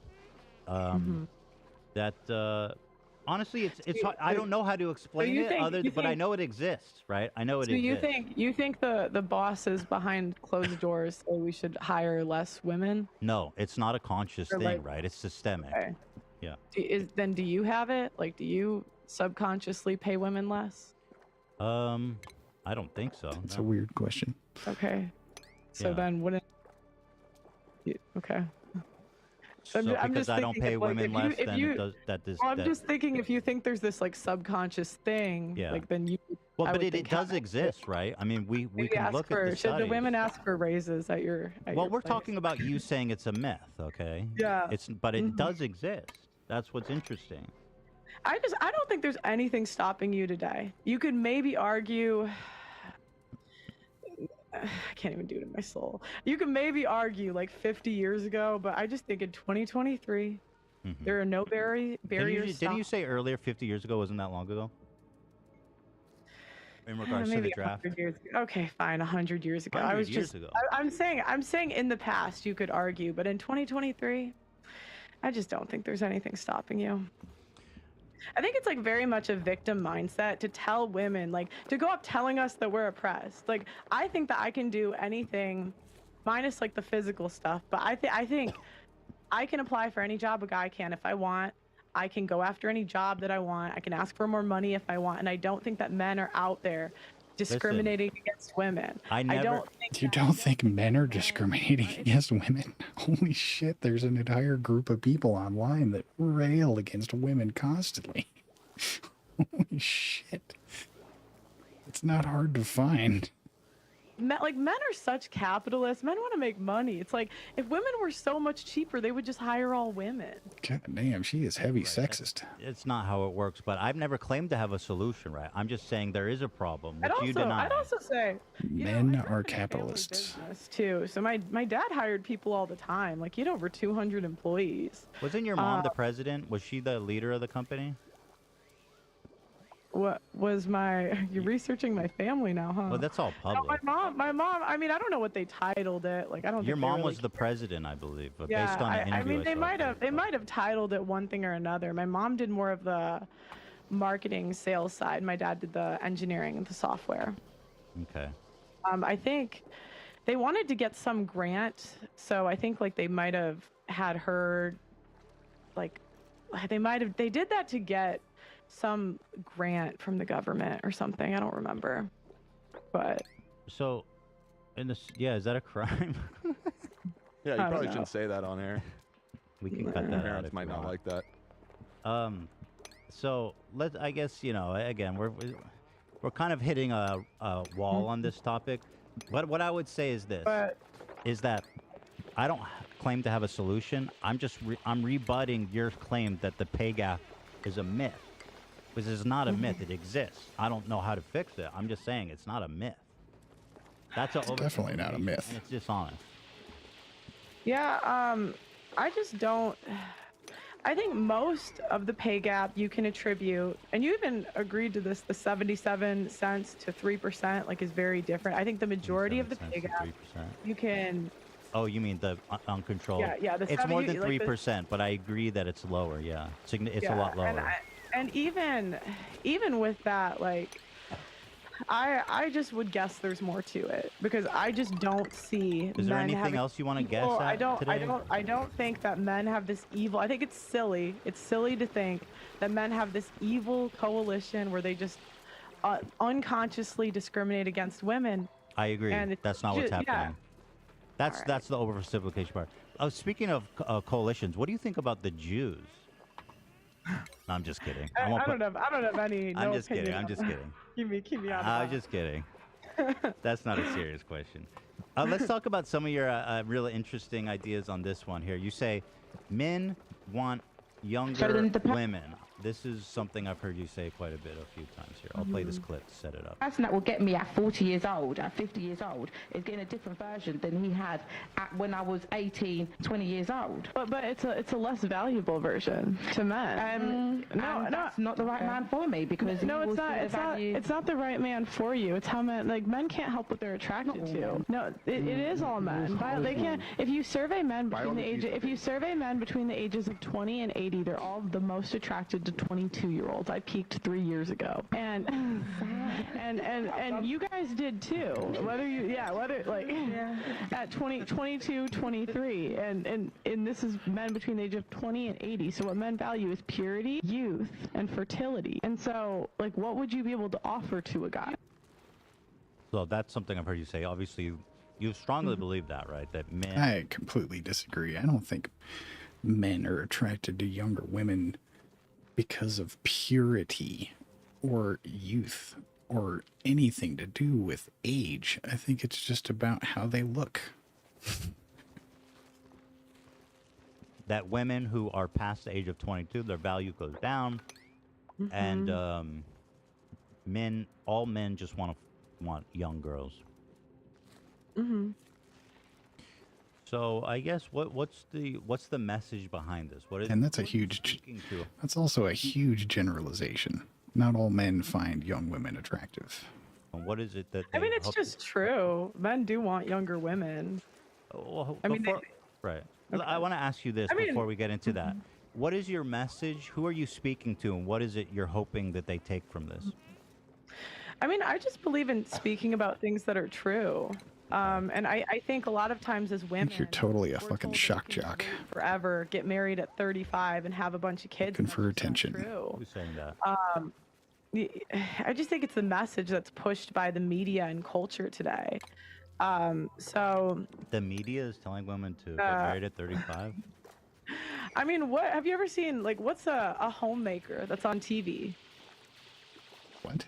You mean like in a sitcom, or you mean like in a No, reality show? but I'm saying, like, we don't have them in the media and the culture. Oh, like, family really isn't. Family really isn't pushed. And so I'm not saying it to dog on women, but I just think a lot of times, like, we're lied to. I mean, we have men are called ageist if they don't want younger women. You know, men are constantly shamed when they have a standard. So it's not. I mean, that's like a conversation from a 3-hour episode. I don't remember the context. I've heard you bring it up a lot. I know that. Yeah, because it's true. And a lot of times with women. You're speaking to women. You're saying past 22, your value's going down. And, yes. And your message to men, your value on the sexual marketplace. So. No, I wouldn't say value. It's definitely not the right term, because I mean, if you're talking about how easy it is to physically attract someone, then I would say it gets more difficult as you age. Sure, that makes sense.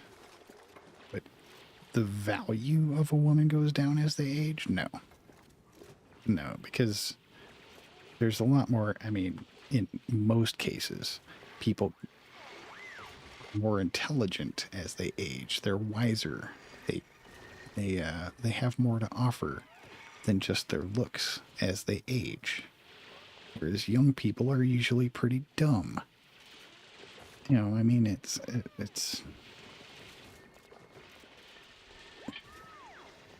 I mean, her opinions are just totally fucking.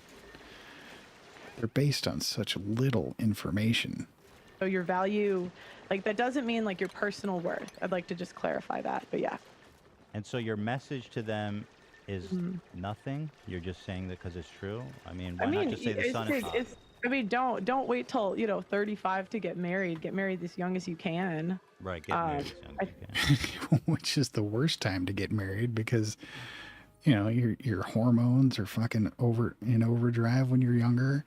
You're not thinking clearly. You're not aware of all of the consequences of marriage when you're young. I got married when I was, 21, 20 years old, right around there, and it did not work out at all. It was a terrible idea to get married when I was young. Absolutely fucking terrible idea. Yeah. Now, you seem to offer a lot of advice to... Who you're mostly giving advice to women, would you say? I wouldn't really... okay. I wouldn't really... Excuse me. I guess sure. Yeah, that's fair. I mean, I think I've heard you say that even. And then so men... Like, I wouldn't say I'm like an advice channel, like do this, do this, do this. I mean, it's more... God, I would hope not, because you're an idiot. The state of relationships today is a better way that I would put it. So, as men get older, not like super old, but their value goes up. And as a man's value on the sexual marketplace goes up, they're looking for younger virgins, right? That's important. And so any woman... Are they? Well, historically, virginity has always been a prerequisite for marriage. Like 100 years ago, 85% of women didn't admit to premarital sex. So, it's more... Is she just stating like old religious beliefs? Is that what's going on here? Abnormal now that women are not virgins anymore. Do you know what an appeal to tradition is? What we did 100 years ago doesn't predict anything. Well, I'm saying the outcomes are better for women. Like the outcomes are obviously better. We have more women on antidepressants than ever before, and it's... Yeah, that's because more people are depressed than ever before. But no, seriously, that's more to do with the fact that there are more antidepressants. There are more doctors that are aware of antidepressants, and that there's, it's because antidepressants didn't exist in the past. There's a lot more reasons to it than just not getting laid. Because there are studies both ways when it comes to female happiness, but most of the ones that I've seen indicate that women are unhappy over a certain age without children, and most women wanted to have kids at some point in their life. And I just think, and you could see what happens in front of you. Like, you're not blind. Women are happier with a family. Says who? I'm not blind. I see this, which is like, again, kind of an emotional argument. Antidepressants didn't exist 100 years ago. You just want to call me emotional today. That's just your go-to today. Well, I'm trying. It's hard to have a conversation with somebody who says... The sexism I face in this country, I just get called emotional. Right. Well, it's hard to have a conversation with somebody who just says, "I feel this." You know what I mean? It's like, how do you address that in a conversation? You say, "I see this. I'm not blind." I mean, that's not really a concrete. Well, I listed before that. Let's talk about those. Antidepressants didn't exist 100 years ago. What relevance does that have on the happiness of women then and now? I mean, we're seeing them get more and more on antidepressants. Well, men are on antidepressants too. I think those are but probably we're not talking about men. But if men and women are getting on antidepressants at the same rate, then it doesn't... Why can't we have a conversation about women without talking about the men? Because it doesn't seem, it's like 90%. I can't. Why do you have to separate the two? Keep interrupting me when I'm trying to answer you. Oh, shut up. So it's like 90% of women are on contraceptive, or have been on contraceptives at some point in their life. 1 out of 4 women have an STD. 1 out of 3 women has had an abortion. It's like, these aren't good. What do all these stats have to do with anything he asked you? Sleeping around is good for women. I don't think, in my opinion, mass sleeping around, like you're talking about, like 100+ partners, isn't good for men or women. Okay. That's my do you opinion. think sleeping with multiple partners is good? I think I don't see how it has anything to do with I it. don't think there's an issue with women Do having you multiple think it's partners. do you think it's good for them? Do you think it's good for I think women? it depends on the sleep with person and the multiple people? relationships. I mean, the premise is neutral. The premise doesn't imply. I mean, if you're a nymphomaniac and it makes you happy to have a whole bunch of sex, I don't see why not. People, men and women, have good and bad relationships. Some benefit them, some don't. Overall, multiple partners. You would say good for women or bad for women? I literally cannot Depends on the answer person. that question because it makes. See, I don't understand this trend of why people have to make everything fucking black and white. Like it's either good or bad. Like everything in life, there's an area where there is too much, and then there's an area where there's not enough. Take water, for example. If you don't get enough water, you die. If you drink too much water, you die. There's an area in between that's pretty large where you can have plenty of water and be fine, or you can have just some water and be fine. But you need some, and you can't have too much. It's not water is good or bad. And that's true with everything. Makes no sense. It depends on the relationships. But let's say this. I'll answer it. I'll say I think it's good to get more experiences in life and to have multiple partners. I think it's good. Yeah, I think it's not good. Why? So, I think because it leads to more heartbreak. Oh, give me a break. Yeah, like women sleeping with multiple people. I don't think that's. How does the number of people you sleep with have to do with heartbreak? You can sleep with absolutely no one and have heartbreak. It's a good thing. You can get heartbroken without sleeping with someone. Yeah, but Again, she has this fucking position that she wants to have, and she has to reach and search for all these excuses to justify the stupid position. that's true. But I just don't think it's the same. Women attach through You sex. think it's not the same?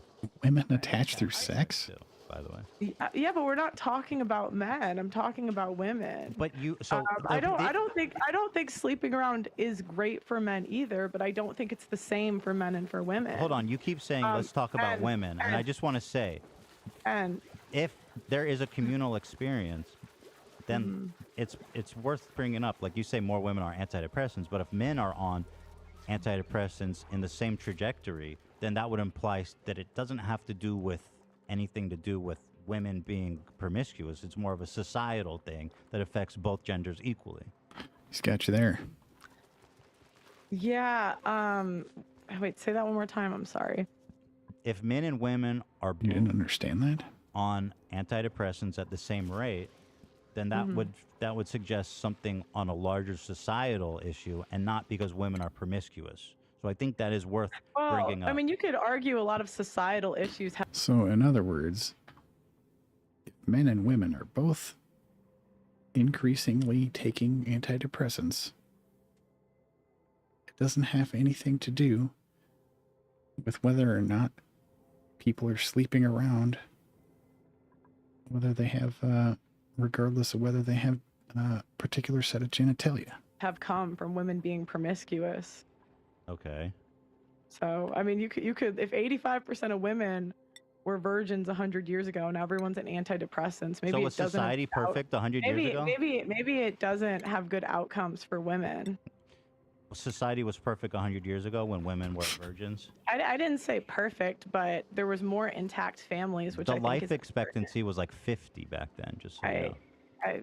I did not say. I don't know, what does that have to do with anything? Well, you're saying the quality of life. I mean, things were better back No, then. I said we. don't No, think that's. so. I said we had more intact families, which I think is important. Because you're an idiot. Okay. Let's talk about where were we? We were talking about. We were on the topic of men wanting younger women. Here, did I finish this clip? I just learned a lot from them, so I would love to hear this side. Oh, this is the pay gap one. Sorry. Men want younger women. We watched this whole clip. So, I was just trying to basically apply it to your life if I can. It's like, so older men, when they have money, they have status, they're going to want a younger and more virgin woman. Mm-hmm. So I have a bit of a question, and I'm being honest here. Is it possible for, and you look at men, right, in terms of like their viability. You look at men and say, he's a high value man, he's a medium value man, he's a low value man, right? And we could say that. We can put men into those categories. Mm-hmm. Okay. So let's say you're in the dating field, right? You're looking for a partner. Mm. Right? What do you mean? I mean, Sorry. you're single, essentially, I guess, and you're looking for a significant... Maybe, maybe not. Okay. Okay. So, if you're looking for men, if a man who is willing to settle, let's say you're not that old, but you're 26, and you say that anyone over 25 is like almost damaged goods or getting worse and worse. No. God damn, this question is getting super complicated. Less valuable. Correct. Yes, I would say I was more valuable 5 years ago. Yes, in terms of the dating market. Yes. So do you think that, how can somebody who's older and not a virgin and less valuable, how can they get in a relationship with a man and not think they're a loser? Because if you're a low value woman, then in a sense, you be judging the guy who's quote unquote settling for you because he couldn't get a higher value woman. Mm-hmm. So in a sense, a guy that you would settle for would be a loser by your own metrics. Okay, yeah. What are Is that a question or a statement? 95% of women aren't virgins on their wedding days. You could be a multi-millionaire and not get a virgin. How do you? But I think that's why you see more men walking away from relationships. No. How do you enter a relationship and not think that he's a loser because he's low value? I don't really know how to answer that question. But it is interesting, right? Because in a sense... Okay, so I think I figured out this question. So is he asking that since a guy wants a younger woman and he can't get a younger woman, that makes him a loser? So therefore, that would make her not want to be with him? Is that what he's getting at? I mean, that's a super fucking convoluted question. And also, I don't understand the point of the question. Like, why are you asking that question? Who cares what she thinks about that? Only a low value man, and I'm sorry, I'm only framing this in your worldview. Let's say a medium value man would decide to settle on somebody like you who's a little bit older, not as fertile. You are not a virgin. And also, I'll tell you something else. You like being in the foreground, which is not good for traditional marriages. I mean, he's looking for someone who wants to build a home. You don't know how to cook either. I don't expect to be with like a high value guy. I think that's silly.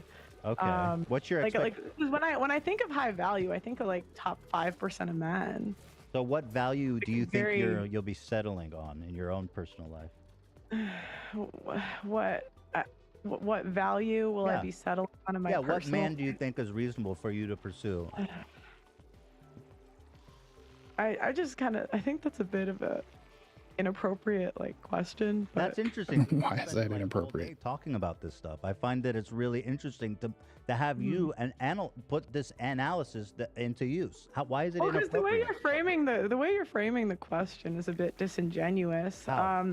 I think most women. Disingenuous? How is it disingenuous? Yeah, I think it's a bit disingenuous. Why? Okay. Why? What's disingenuous about it? Disingenuous. I'm analyzing your viability by your own metrics, which you do. Do I not know what disingenuous means? Am I thinking of a different term or something? All day. Because I thought disingenuous means that you didn't really want to know. Not candid. pretending that one knows less about something than one really does.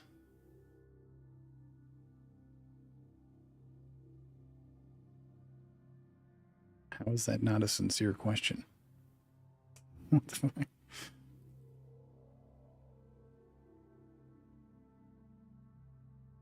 Hey, to other women and men. Why is that disingenuous? I don't. Okay.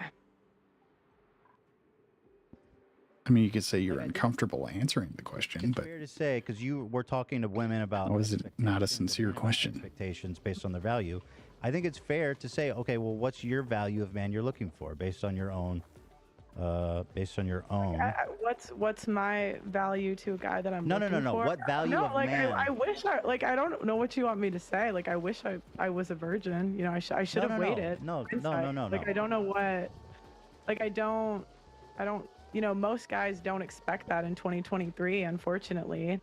I think men adapt to the market, but I think to say that you should just sleep around is a bit silly. That's not what I'm asking. I'm asking. Well, that you were saying that that more partners is good. I think that's a bit silly. No. Okay, but hold on. I'm talking about you, Pearl. I'm talking about you. Your value by your own metrics is going to be not super high. So, yeah, it's less high than it was 5 years ago. But it's not even just the age thing. It's like you are working. You're in the foreground. You don't know how to cook. These are not good things for your scorecard. Hey, I'm actually pretty good now. I've gotten. You have a lot better. Okay, I've good. You're gotten a lot working better. towards it, but unfortunately, as you age, those things are going to bounce out.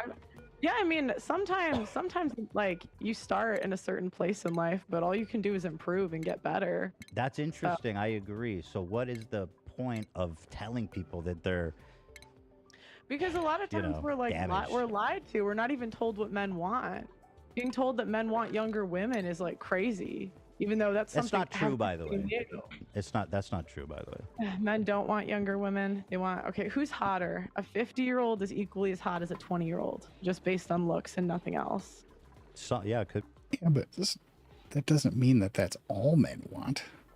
Of course, I want someone super fucking attractive. I also want someone super brilliant. I would also be, great. I think it would be great to have somebody who is super fucking rich, but that doesn't mean that's all I'm willing to take.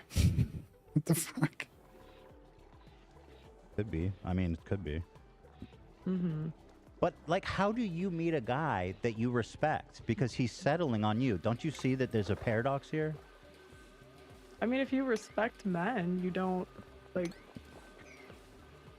But how are you going to settle for a low value man? Because like that, it's like, dude, come on, a low value man. A low value man. I think if you get married, you're lucky to get married.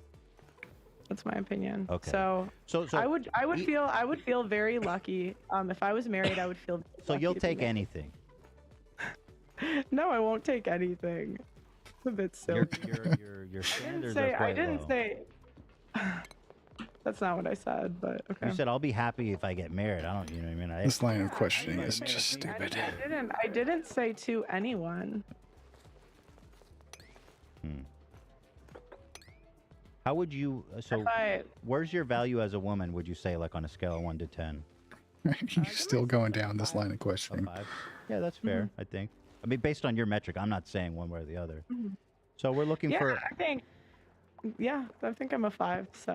So you're saying that all men want to have sex with younger women. This is kind of interesting data, but are you aware that the MILF category is like the most popular? It was the #1 most searched term in 2018, MILF. Yeah, men like to have sex with older women. But why is it the most searched for? Yeah, they're looking for MILFs, and when they watch porn. Are you saying porn is the same thing as marriage and relationships? You say men want to have sex with young girls. Why then are men, when they're fantasizing? When you say young girls, that's a bit. Okay, 22. I mean, what do you want me to say? Okay, young women, 22-year-olds. Why then? Yeah, don't say young girl. MILFs. If they just want to, if they prefer, and this is the most searched. Wouldn't they be searching for like teen or something? 2018, yeah. Men aren't that picky. You know what I mean? No. It's not about picky. It's about Wait a minute. I thought she was saying that men want this and that and this and that. Now she's saying men aren't picky. Isn't that a total contradiction? About preference. They looked for Why the do you? milk. Okay, so I have a question. Why do you think like the number one, like they swipe right on younger women? Because they look more That's you attractive that physically? said. Do you think it's equal, an 18 or 22-year-old versus a 50-year-old woman in I terms don't- of looks? Now I'm asking, do you think it's equal? Are you equally attracted to the average 55-year-old versus 22-year-old? I would be more equally attracted to someone closer to my age where I am in life, I think. Okay. Yeah, I would Maybe say like -5 years, yeah, but younger typically, typically. not older. Well, I It's mean, interesting plus or how you minus said 5 that. years. Younger. Plus or Yeah, minus. younger. Right. Plus or minus Oh, 5 years. Okay, you said younger first, Well, I'm but telling you, plus or minus. okay. There's no take backsies. No take backs. You said younger. Yeah, but so why do you, how do you explain most that? women want to though? date. Most women want to date 5 to 7 years older. I think men go like 5 years younger. Is there any way to explain why MILF is the most searched category? Guys like to watch, a hot mom have sex. Yeah. More than a young girl have sex, apparently. Are they the top porn stars? Because I thought those were younger women. I thought it was like the ones that, I don't actually watch that stuff, so I don't know. You don't watch I'm porn? just telling you based on search that people are looking up MILF way more than Absurd. teen and stuff like Yeah. that. So that is interesting, though. Do you think it's better for a woman to get married at 35 than 22? I think it's neutral. I think it depends on a lot of things. I do think women who get married young have a higher rate of divorce. Yeah, it's like below the age of like I believe that. 21 or 18 or something. I don't remember. So that kind of disproves your thesis, doesn't it? If younger women are getting divorced, I would say more, then, overall younger is better than older. But if overall. younger women are getting divorced more, I wish I was younger. Yes, the youngest, True. not younger. But we also wait to get married. The average age of first marriage in the UK is like 31. yeah, but our life expectancy is like double what it was, so it's not really a fair Right, but that comparison. doesn't change. It doesn't change biology. Like, so when it comes to children, like women are still the most fertile when they're younger. So, we can have a cultural shift, but that doesn't change your biology. Well, we have a scientific shift too. We have methods of making it easier for older women to have babies. Mm-hmm. Yeah, so like the cultural shift is you're talking matching about the IVF. scientific. You're talking IVF, about it's not just IVF. There's fertility treatments you can get. I've done it with my wife. It's less invasive. It's like taking hormones and stuff, and so the science. I can pull up the numbers, but the majority of IVF fails, especially over a certain age. I can pull it up. So I think it's expensive too. It's like the average IVF is like $30,000. Yeah, most fertility treatments isn't IVF. There's less invasive, less impactful, less expensive things that you can do that are really effective. Right. You can, but again, most people are living paycheck to paycheck. They can't afford a bunch of fertility treatments. Okay. Like, I think that's easy for you to do, right? You're in a great position. It should in be life. free. I agree. But no, I don't think that you should pay for other people's decisions. I think if you want to make that decision, you should pay for it. But I just think that's an easy thing for you to say when you're in you do such great numbers. I'm sure you do really well income wise. I'm sure he does. But it shouldn't be that way. I think, this whole mindset of everybody has to pay for their own stuff. That's in the society where everybody has to work and everybody was paid fairly for their work and everybody was paid the same amount of money for the same amount of time and effort. Sure. But in this system where people playing football on TV or people that have popular TV shows make millions of dollars or almost billions of dollars now, hundreds of millions of dollars a year just because they're popular and on TV, where somebody working their ass off in a coal mine or somebody who's a teacher that's actually doing something good for our society versus somebody who's making, whole bunch of money just because they have a whole bunch of money, or because, you know, they're making the right stock trades, and the disparity between the people that actually give value to our society versus the people who are just able to make a whole shitload of money. There's absolutely no justification at all for the people that have all the money to have the money that they have in a moral sense, or a value to our society sense. And you're saying that, oh, I don't want to pay for anybody else's abortion. No. It's just the entire system that we have right now is so fucking ridiculous and asinine. The people who actually should be getting paid well aren't getting paid well, and the people who are getting paid well don't deserve the money that they're getting based on the value they're providing to society. I mean, come on. That's crap. Thank you for saying that. We shouldn't pay for what other people do. Should we pay for prisoners, or should we execute them all? Those are my only options? Well, we shouldn't pay Well, if you don't want to pay. Okay, right. That's extreme. In a sense, though, I'm trying to make it like somewhat. Because that's a tough question. Well, prisoners cost. It's a spicy question. Answer it. $30 a year for the average prisoner. Yeah. Most exciting, fun question he's asked. Abdul, you're saying we pay them usually. What do you mean we pay them usually? What are you talking about? You pay who?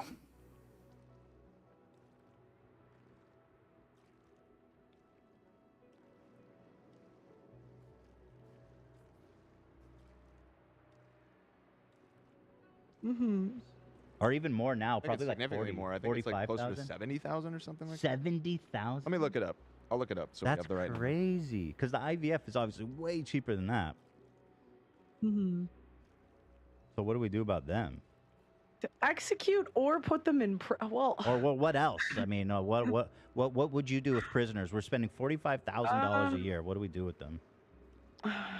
Yeah, the average is it looks like 45,000. Damn, I wasn't even making $45,000 a year until the last couple of years of my job, working there for a decade. I mean, what are they in prison for? I don't know much about. This is kind of. That's a good argument for having universal basic income, man. If you're willing to pay prisoners the cost of having prisoners is $45,000 a year per prisoner. Why don't we just pay people $45,000 a year as a universal basic income?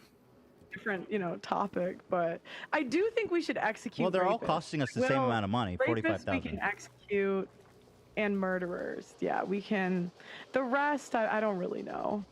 I don't have a strong opinion. Well, but IVF, in let's general, say, costs $10,000. But I guess prison would make a bit more sense because you want a safe society, so that's something everybody benefits from.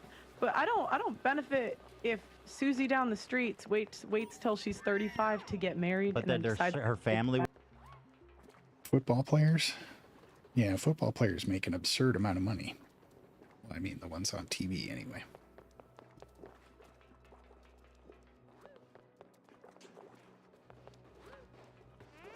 Yeah, that's it. I mean, if you're on TV, you're usually making pretty damn good money.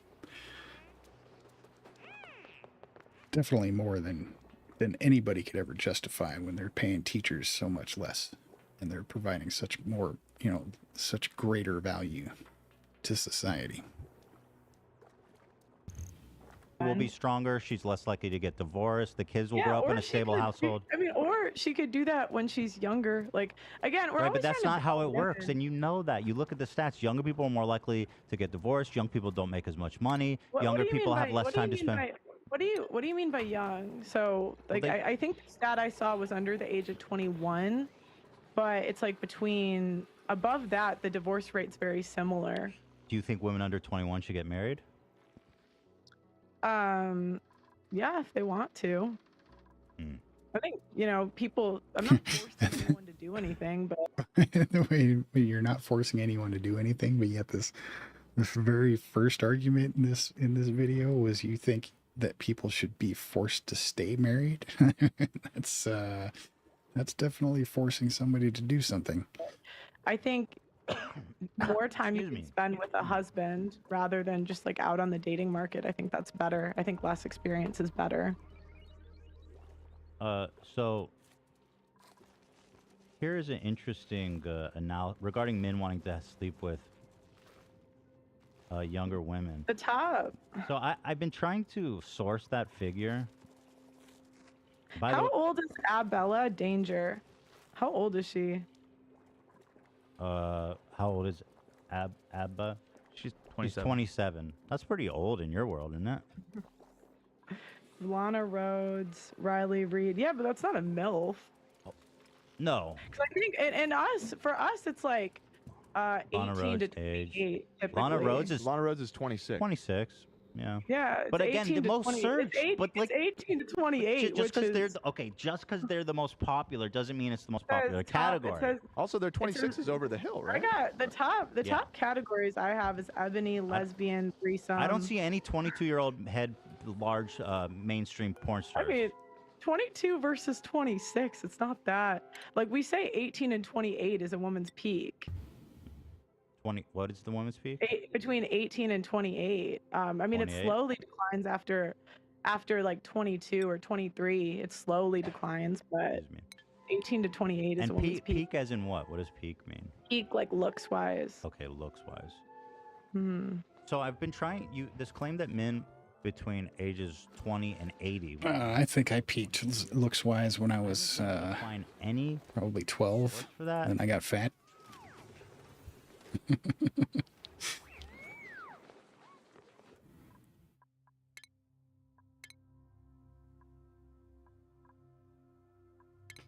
All right, I am going to take another break, so I'm going to switch over to the music stuff, and I failed to mark the time when I came back from my last break. I'll have to remember to fix that.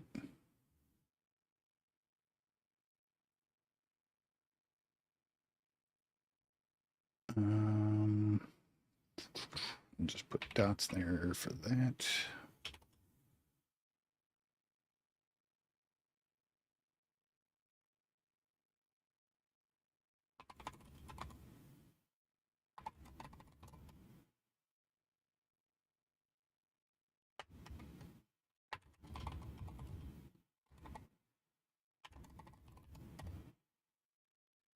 And the time now is 2 hours, 38 minutes.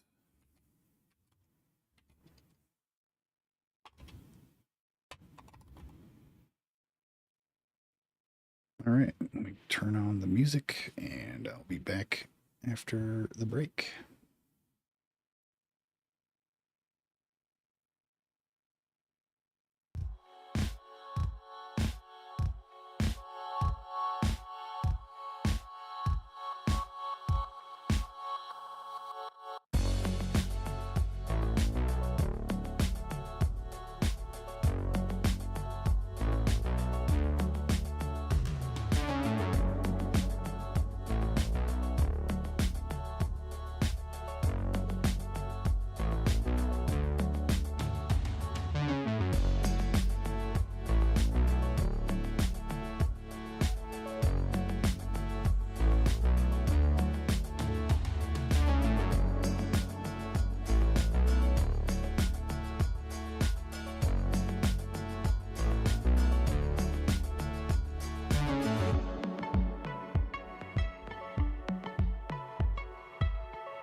Okay, it's getting late.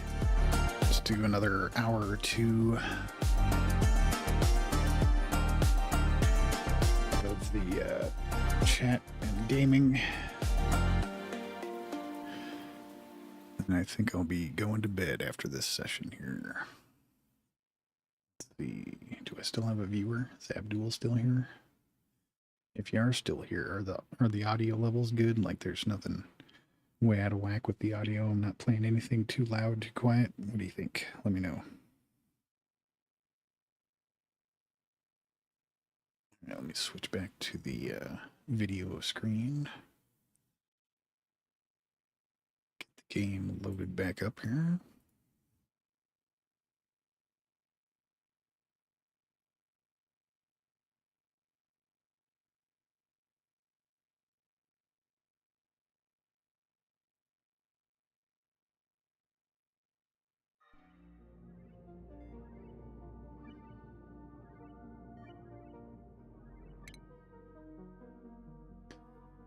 All right, let's see what the attention goblin has to say now.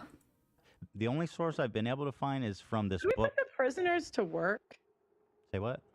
Can we put the prisoners to work? They already do. Yeah, they That's do. exactly what we do They're currently. slaves already. They work for like 10 cents an hour. Which is Yeah, but ridiculous. only- It's a profit Yeah, but- private corporation, by the way. I mean, considering the fact that the majority of the reasons that people are in prison is because they're poor and they do stupid shit because they don't have money to pay for things that they want, so they steal shit, or that they steal or they hurt other people because they want to take things from them, or you know, they're not satisfied in life, so they're miserable and they hurt other people because they're angry. You know, it would go a long way if those people were paid a fair, you know, like instead of just putting people in prison, if people had a universal basic income, you know, because it costs $45,000 a year to put these people in prison. So if they were paid $45,000 and they had that money to, you know, satisfy their needs in life, they would probably not be doing the terrible shit that they're doing. Now, granted, there's going to be people that just deserve to be in prison, and those people should be in prison. But I would say you could probably cut crime down quite a bit if people had that money. $45,000, that's a lot of money for a lot of people. benefit. It's a very significant income for a huge portion of the population. You seem very knowledgeable in the prison system. I wouldn't call myself a prison expert. Yeah, and that's fair. We don't need to. I don't expect you to be. So, in terms of sourcing, this claim that old men want to have sex with, not old men, all men want to have sex with 22-year-olds around that age. The only source for that I could find. So they find that the most attractive. The only source for that I could find was a book called Can you look up Catechism. what's the Okay, yeah.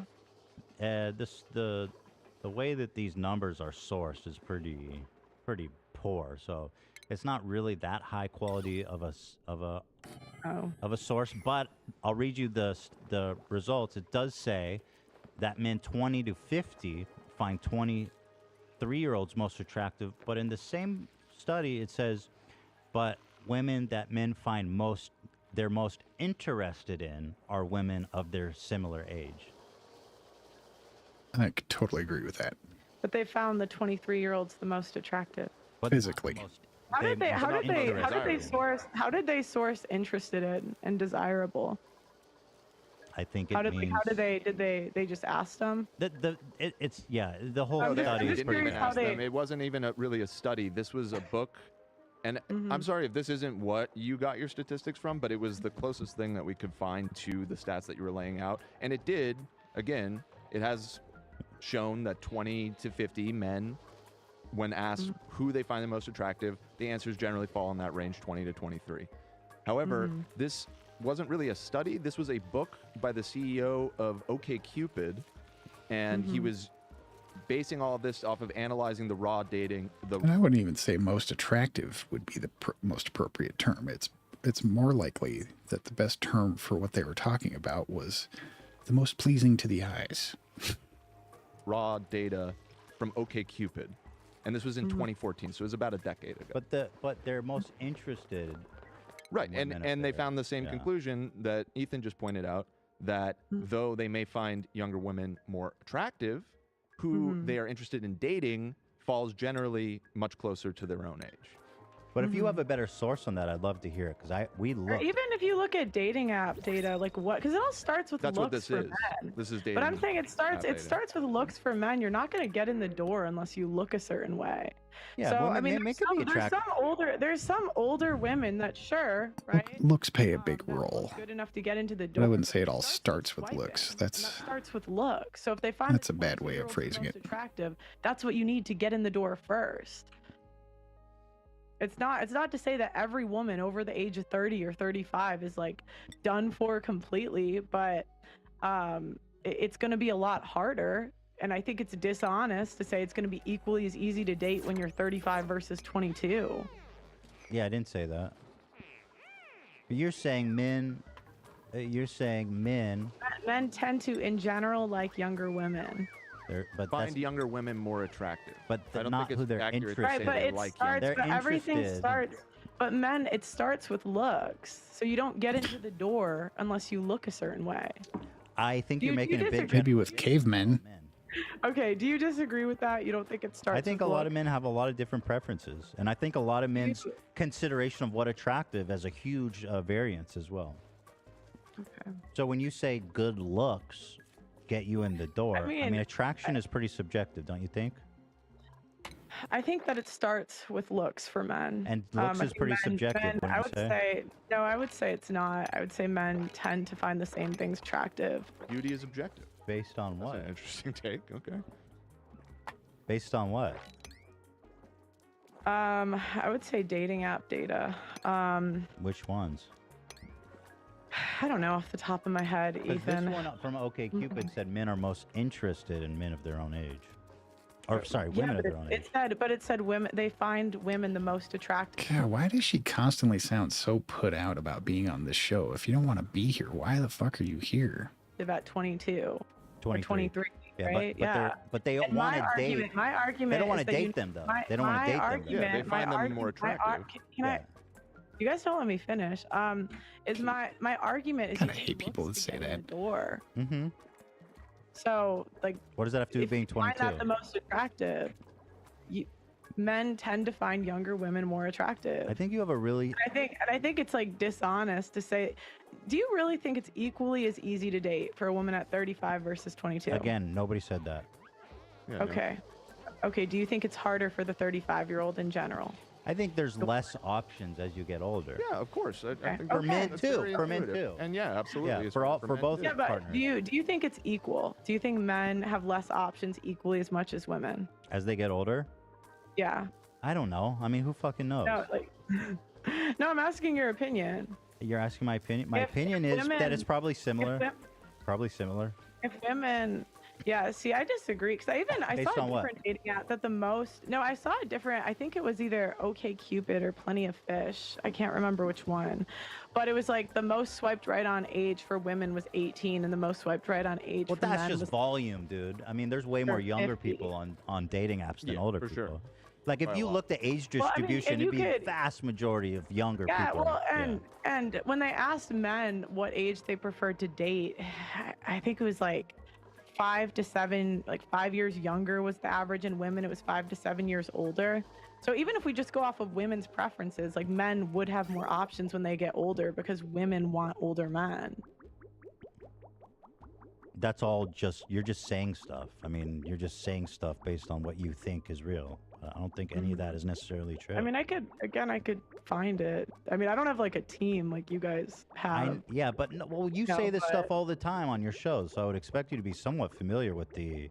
I mean, it just depends on, like, sometimes you forget which one. Sure. You know. You want to name a couple it could be from? Give me a second. I'll find it. Did you know that the number 5 porn star of all time is Lisa Ann? She's 51 years old. Mm-hmm. Brandy Love is number 8. She's 50. They like MILFs, man. Men like MILFs.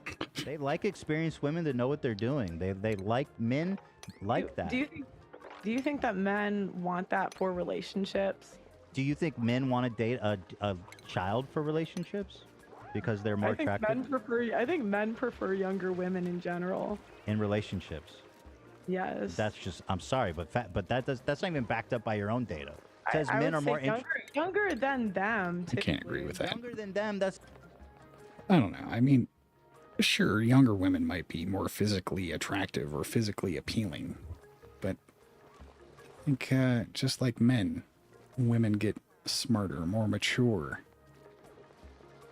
more intellectually interesting as they age. That's true with anybody. That's a different. That's not. Men want to date 22-year-olds. A 50-year-old doesn't. They're the most attracted to 22-year-olds, and looks gets you in the door. Yeah, but it doesn't just get you in the door. That's just step one. You're saying different things. In this culture, if a man is walking around with a 22-year-old, people are going to think that's weird. People think it's weird. 2 out of the 5. It says 2 out of the 5 top porn stars in Pornhub are 23 and under. And all of the people that you're listing started young. Oh, so they're old now. That's because it's easier to get an erection when you're looking at something that's more pleasing to the eye. That doesn't necessarily mean that you want some dumb bimbo in your life. Yeah, they built their fan base. I don't think it really works that way. But they're old. They shouldn't be. They shouldn't be hot. How do you not think it works that way? You guys are in media. You know damn well that you build a fan base. Bro, what do you think? They're YouTubers? They're not doing Minecraft Let's Play. They're naked. How about that? Come on. I don't find that analysis very interesting. And apparently you don't either, because Sweetie Fox 22. Yeah, there's porn stars who are 22. Yeah, of course. The majority are younger. Yeah, but not the popular ones. MILF. The most popular ones are younger. Most popular ones are younger. They're like in late 20s, you know. My dog's barking. 1 second. I don't understand why they're stuck on this point. Like, why can't you just point out that it's easier to masturbate to someone who's more physically attractive? It's kind of hot in here. But as far as having a relationship, you want somebody who's more on your own level. The #1 porn star is 23. Who? It's either, let me see, it's Eva. Who's the #1? It says, I just don't think it really the #1 porn refutes either star point. on Pornhub is 23. Who? Eva Elfie is 23. She's not #1. What I'm seeing is #1. But even if that's true, I don't think that refutes anything. I mean, it's possible that #1 is 23. But she's not #1. You just said it. You just said it refuted it if that the #1 search was MILFs. Right. Well, it counters your argument. Okay, let's move on. There's just argument in circles here. I want to talk about this a little bit more. Higher body count doesn't... They said the 2018 poll, citing a 2018 poll, and the 2022 numbers show that the MILF drops. The MILF drops, but it's citing a 2018 poll. The MILF drops. 2022 numbers show that the MILF drops. It's top 5 most searched. #1 in UK, Southern Asia, Canada, Netherlands. Netherlands. That it was 2018. Yeah, the 2018 one. Yeah, but one. I'm saying it says the 2022 one that dropped. Oh, so men became less interested in older women in the last 5 years, I guess. Well, this year, Well, hold on. Yeah. Okay, sorry, go ahead, Olivia. MILF was #1 search term this year in the UK, Southern Asia, Canada, and Netherlands. Yeah. And Men it love was in the MILFs. top 5 most searched for terms in Paris, Italy, Mexico, Spain, Poland, Ukraine, Argentina, Sweden, and Belgium this year. And Lana Rhodes is #1, and she's 26. But whatever, who cares? Let's move on. Okay. Yeah, seriously. Move on. Listen, I disagree. There's not a lot of data on this. Like, there's really no data to make a conclusion. So again, I just don't think it's fair for when you talk about these things to say, oh, science says this, data shows this, but there's no data that shows any of that. I mean, it's just, again, you feel that way. You feel that to be true. We just talked about that men find 22-year-olds the most attractive. Yeah, so but you not can the most. you can interpret the data differently than me. That's fine. Like we can It's interpret not really the data. That was we some can- we random can blob interpret- from we a can- book. We can. I mean, there's also dating app data, and then you guys interpret this it is. differently than me. We can interpret it differently, and you could come to one conclusion. Let's agree to disagree on this one. So tell me, we didn't really get to flesh this out, but I find this topic interesting. Why is a woman with a high body count, and high, I guess, is like 10 plus? What is high? Well, it depends. Depends what guys you ask. You know. In your opinion. I mean, in my opinion, I really think it's best to be a virgin when you get married. So, I didn't do that. What difference does that make? I think it's best to be a virgin. Okay, but like, what would you consider a high body count, if in general, when men are looking, considering such a thing? It seems like the body count studies that I've seen, it drops around like 5 to 7. 5 to 7. Okay, so what is inherently less desirable about a woman with 5 to 7 partners? I mean, what religious thinking bring to a guy? Well, it's neutral. She'll be more experienced and better able to please you in the bed. Values it, not what values it.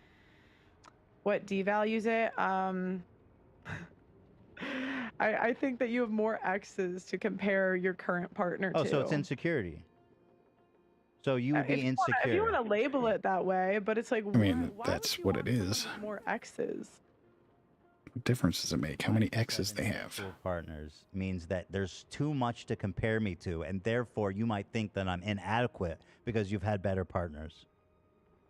That's exactly what inadequacy is, yes. It's also like the rate. Women are happier when they're virgins on their wedding day. So that is just something you said.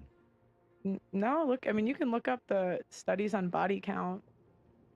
What? No, you need to prove it if you're going to say it. It just seems like something you just say.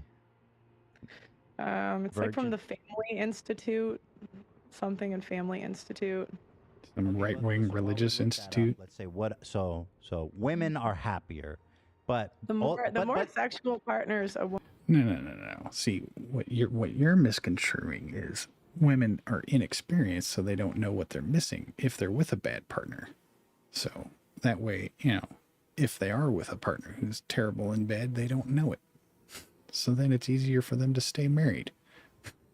Woman has, the less happy she tends to be. But I'm asking you, married. what is less attractive? Because you talk about men are looking for women who have had less sexual partners. So what is less attractive? What makes them less attractive? What makes them less attractive? Men don't want hoes.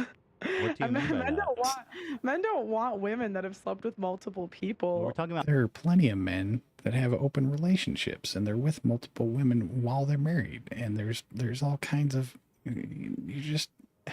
she makes so many generalizations about what men want. I mean, it's not everybody's the fucking same. Not everybody wants the same fucking thing. About 5 to 7 partners. Why don't men want hoes? Do you want a woman with a lot of bodies? 5 to 7? I really don't give a shit. Well, I think most men would, pray for that nowadays. But I want somebody who wants to be with me. I don't care what their past is. The number I looked up is 10% of women. How many relationships they've been in the United States have more than 15 partners. The average number is 4.2. Did that study was for women? It included older women too, though, didn't 25 to 44. Yeah, yeah, I just think it would probably be more accurate if you kept women under like 35, but So what makes a hoe? What does a hoe mean? I mean, it depends on who you ask. I'm asking you, clearly. What do I think? I mean, from a historical perspective, really a virgin. Like, I think you should be a virgin on your wedding day. Okay. Is there a whole idea of what's good and bad based on fucking old, outdated religious beliefs? Unpack that. Men don't want to date hoes. I don't know what that means, if I can be totally honest with you. Men would prefer a woman with less sexual experience than more. Oh, less? Well, so I gotta disagree with you. I just don't think that's true. Definitely not true. Men care. I don't think men care how many sexual partners their women have had, unless it's like 100. But that's true of men. Men who have had 100 sexual partners are also pretty. Do you think women care about Drake's body? I would think men would care whether or not someone is going to cheat on them just as much as women would care about someone who's going to cheat on them. You know, if they're into that whole ideal of monogamy and you have to stay with one person at a time shit. I really don't think they would care whether or not somebody who's had multiple partners in the past, like what difference would that make? I mean, whether or not you've had multiple partners in the past is not necessarily an indication of whether or not they're going to cheat on you, which would be the thing that people would care about if they're really concerned about monogamy. They count. Why? Like women want to sleep with Drake and like other celebrities. Do you think they care about their body count? Are we talking But about men Drake, or are we talking about general pop?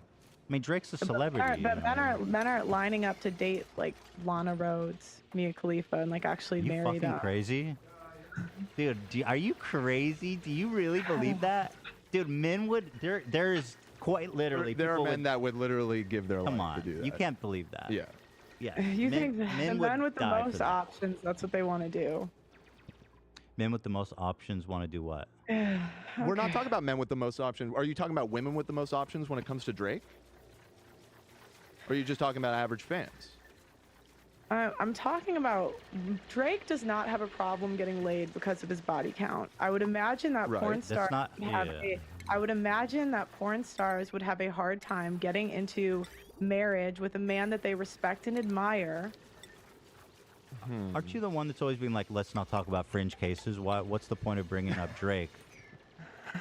That's like the most extreme example, wouldn't you agree? I mean, we could even go into like normal dating. I think it's That's silly. more important. Yeah, let's Like do this that. is, I just think it's silly to argue that men want to date women with high body counts. No, they don't want to. I'm saying I don't think it matters, especially the number you gave me, Care 5 one to way or 7. the other, Yeah, 5 to 7. I don't think men care about that in general. I just don't.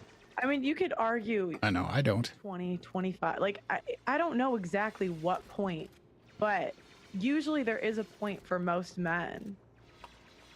Sure, Where it's and like, women. I mean, and women. I don't think women want to date someone who's like slept with. I just don't think, I don't think it's equal. It's not equal, because Drake. No, not because of Drake. Because we should remove like celebrity and outside kind of influences from this, because that obviously creates unusual, fringe cases, which we don't like. We don't like to talk about those. Oh, so then what about the abortion one I was earlier? just parodying you. I was just thought you kidding. liked. No, I was thought. just kidding. I was just joking. Yeah. All right, one last thing. I see that we're getting exhausted here. It's fine. Drake saying, "I want a girl with a future and a past." That's a lyric of his. He wants an experienced girl. Even Drake's talking about it in his damn lyrics. Drake doesn't want a virgin.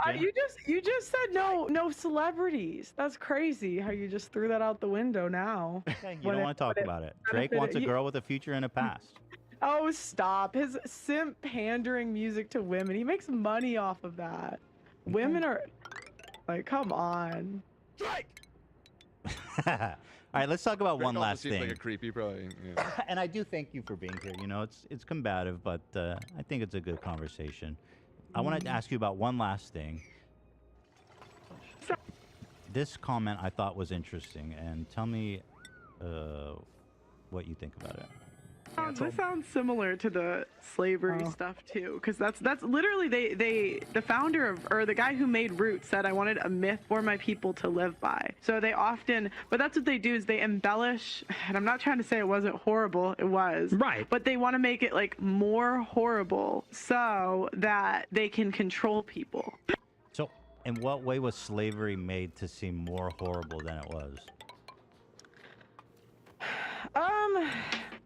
We were talking about, and I don't really want to go into this too much because we're kind of past this, but I was quoting a Thomas Sowell book. Mm-hmm. So. Okay. Who's that? Yeah. So Thomas Sowell's an author who talks about the history of slavery. So. Thomas Sowell.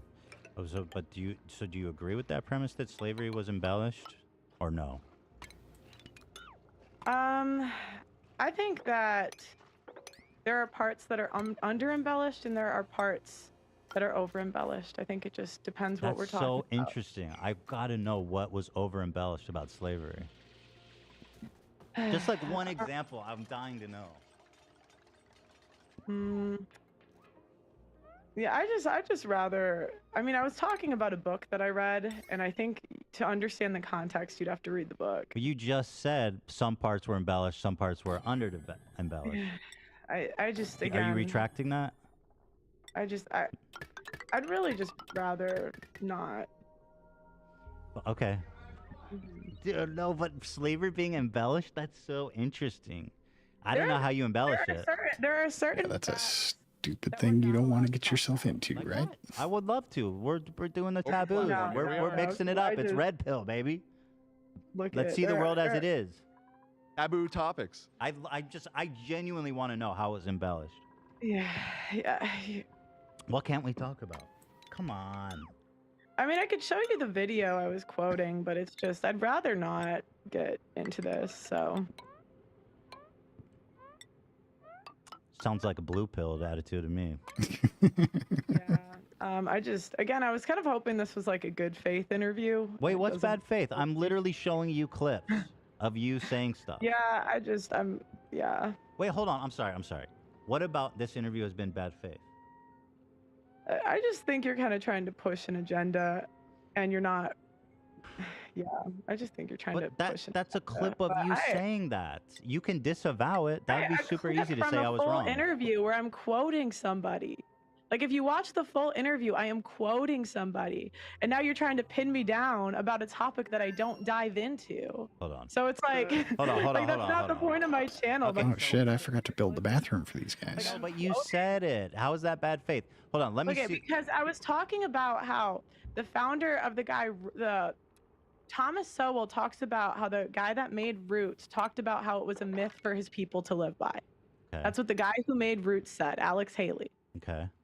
So, and I can't even talk about that on a podcast without being canceled by the internet. Yeah, but mythology, you know, myth doesn't necessarily mean it's a lie, right? Just because mythology is like a culture, right, but a I'm history. saying that doesn't mean the way it's depicted in the movie was how it actually happened. And where should I put this bathroom? Talking about on the book, but again, I was quoting a book, and you're trying to like pin me down on quoting a book. Let me watch this again and see if I'm doing that. Stuff too, because that's literally the founder of, or the guy who made Roots said I wanted a myth for my people to live by. Yeah. So they often, but that's what they do is they embellish. So then you say, but here's what they do. And I'm not trying to say it wasn't horrible. I'm not trying to say it wasn't horrible. Right. But they want to make it like more horrible. But they want to make it more horrible. That they can control people. So that they can control people. Right, but Nick Fuentes agrees, by the way. Wait, oh my gosh. 5 minutes before I say Sowell talks about this in his book. So I'm communicating in the interview that I'm quoting an author. You're not being honest. Like, you say they do this to... Okay, so you disavow. Just disavow it then. That's easy. Just say, I don't think slavery was embellished. I mean, that's super easy. That's like a layup. Do you agree? You know what I mean? It's like... Just say you don't think slavery was embellished. I think there are certain facts that you're not allowed to talk about. I don't really want to talk about it today. But then I'm not going to be able to put that there. Again, there are certain facts you're not allowed to talk about, and I don't really feel like getting into it today. I don't like the fact that she's using the term facts. Obama to Adolf Hitler. Do you like that analogy? That's the author you're quoting. Do you think that's a fair analogy? That's a quite one-sided way to write his whole work, but he wrote like 100 books. Oh, I'm just asking you, do you agree with that statement? Barack Obama is comparable to Adolf Hitler.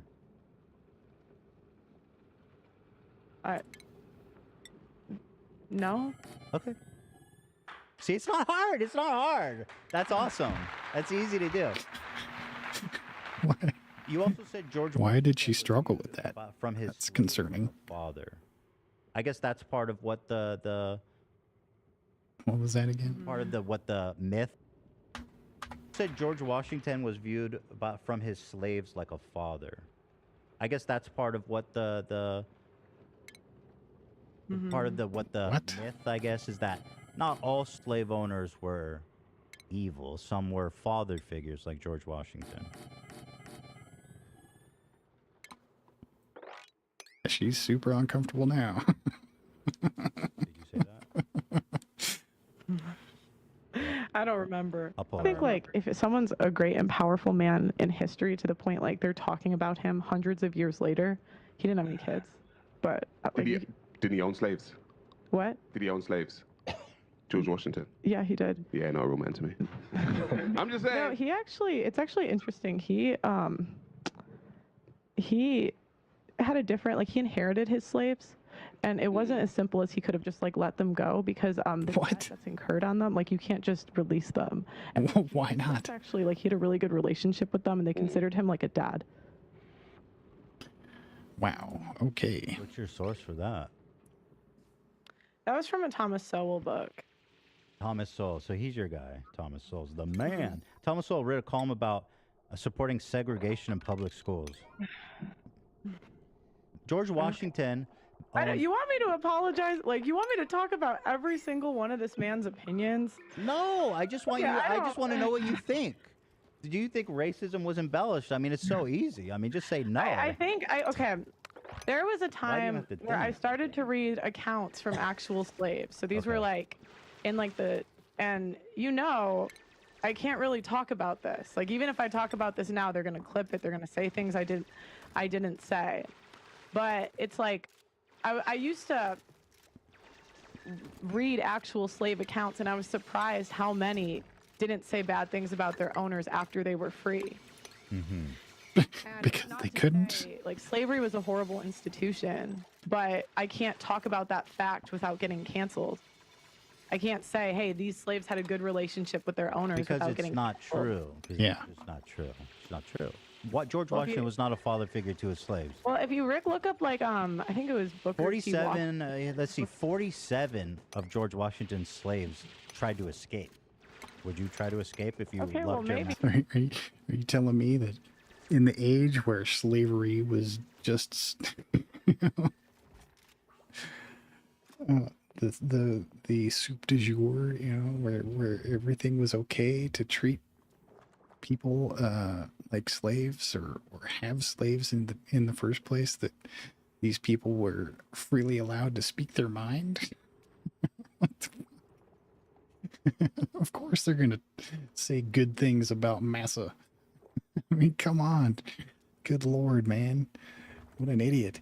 Maybe that one was wrong. I don't know. This was like a little bit on a podcast months ago. I don't really remember, but and I said I wasn't sure if it was Washington either in that interview at some point. But George Washington was. I'm bringing up is I'm not even allowed to have this conversation without. What do you mean not allowed? That, but I mean, we're giving you the platform. I mean, I got months of backlash for this. I'm now. You should. Kind of trying to do a gotcha moment. No. I didn't know about the backlash. I promise. I'm not really. I didn't know about the backlash. I promise I didn't. Like, I had months. I just want to know what you think. Like, I had months of people. Like, it's like if I have this conversation, I had months of people calling my employees slaves. Like, that's what they call, like, that's horrible. Yeah, I disagree. Horrible. That sucks. Horrible. But at the same time, and like even the guy, and this because you watched the video of that guy. Mm-hmm. The reaction you just showed, like, you're acting oblivious, so I didn't know that, but you do know that because the reaction you just watched was my former co-host who insinuated that my employees were being colonized. Oh, I didn't know that. I promise. So I just wanted to get your take. There. Well, people say, I just wanted to know what your thoughts are on this. That's all. Yeah, I'm not, like, my channel isn't about slavery. That's like a fringe comment. I want to know about you. But I'm asking, like, why are you bringing this up when that's not really what my channel's about? I can only ask you things about. This is interesting. I want to ask you about it. Why do I can only ask you things in a confined space about your child? You can, but you understand how that looks to me. It's like you're just trying to pick out every single. Listen, Pearl. To be fair, to be totally fair, you could just say, "I don't think slavery was embellished." Like you right? I mean, you were like just that's talking super about, easy. That's a layup for most people. I was quoting. Not when you're trying to be a shock jock. I was quoting a book. When you're an attention goblin. Do you agree with his statement, though? Do I think overall it was embellished? Some parts, sure. There it is. Which parts? Some parts. No, please tell me which parts. Tell me. I think that you can't.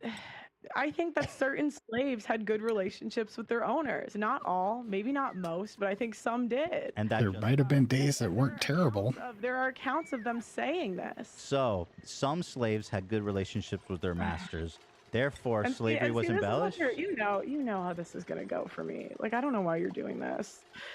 You know I can't have this conversation without them painting it a certain Because way. people should know what kind of an idiot you are. You know what I mean? Just be red-pilled about it. Who is they? I don't know who's they. Just your haters or someone? The left. The left. Do they have the left? Oh my God, she is You even came in like you researched like my family. Like that's one of those people. How's that weird? It's all public. The left. You literally talked about it. It's called preparation, which No, you I clearly didn't. done none of. I didn't. Like you talk literally about do if my no mom- preparation, and you talk about. like. Dude, I didn't talk about if my mom was the president of like the company. Where did we find You would that? Find that on their website. I just looked it up. I said I googled who are your but that's parents, and it popped right up. Is that They're not famous. weird? They're relatively famous. I didn't send a He has private interviews on investigator. YouTube. There's all kinds of stuff. Yeah, I didn't send a private investigator to your house. I just did a little bit of research. Public information. Like let me bring facts about your parents to You, this interview. dude, you knew you were coming to talk to me for weeks. Could have easily done that. Like, You're I know, welcome. but I thought we were talking about the issues, not like my family. We didn't talk about your family. Family. I was yeah, not- I mean, you were even implying earlier. First of all, it is relevant that your mom is the president when you're talking about. You didn't know any of the backlash I got. Well, who cares? You said it. Just own it. No, Be red pill. I'm asking. You didn't know any of the backlash I didn't. got. I didn't know about it. No idea. Even though you got that from a video that my ex co-host made about me. Right. See, like this is dishonest. It's not honest. But what's the problem? You're getting backlash for something that no, you but, think. But I'm that saying, you think. so you're like. Exactly. What is the problem? It's what you think. Deal with the backlash. You were talking about hiring people, didn't you? I said. I think it's a bit disingenuous. You talk about your parents all the time. You talk about how your dad is rich. You did a tour of his whole barn with the bowling alley and fucking recreational stuff in it. Like, why am I not allowed to talk about that? I'm saying, like, you even just said that you knew. Like, because you got that clip from an, like, okay, who cares? We're not here to protect your reputation. Yeah, I mean, who cares? Let's say I didn't know about it to the extent that it was such an issue for you, but let's just say it was. I mean, I do have to go though because I have a show coming up. So. Okay, let's just end on this note. Slavery was embellished because some masters had good relationships with their masters. Some slaves had good relationships with their masters. All right. But don't you see how easy it is to just say, I don't think it was embellished? I don't think it's a secret. You guys act just like Abba and Preach. Like, you Pearl, act just like them. Wait, Pearl, I don't think it's a secret that some masters had good relationships with their slaves. I don't think that's a secret. There's been a whole diverse. I really appreciate you having me on, but I'm gonna go. Thank you, George. Thank you. Okay, I appreciate. Okay, she hung up. She hung up. Whoa. I just wow. I would have. Don't understand. I would have bailed on that conversation too if I was so stupid. She was panicking at the end there. Holy shit. What the hell? First of all, I genuinely did not know that it was such a sore point for her. I mean, it is a crazy thing to say. I mean, she gets backlash all the time for all the things that she says. Why is that one so off limits? Right. That I don't know. I mean, I can guess. I mean, it sounds to me like she's the kind of person that gets backlash every time she opens her fucking mouth. Considering every single opinion she stated during this episode was just asinine, like shock jock crap, specifically designed to get attention, specifically negative attention. Good lord, man. But like I mean, yeah, that's but I'm gonna let the children out of.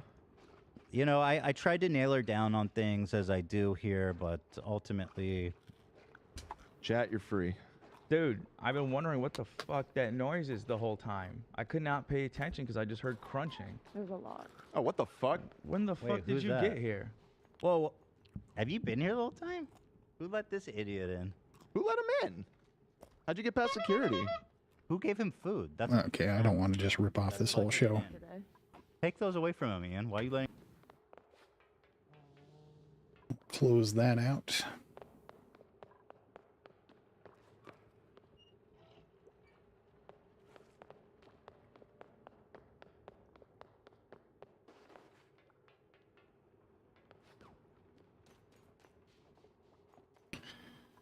And bring the game audio back to normal.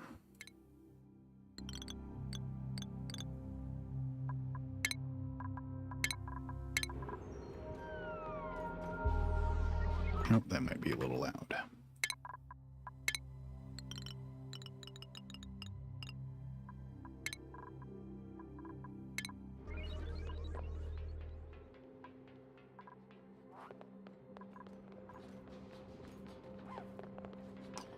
Yeah, dude, she was an idiot.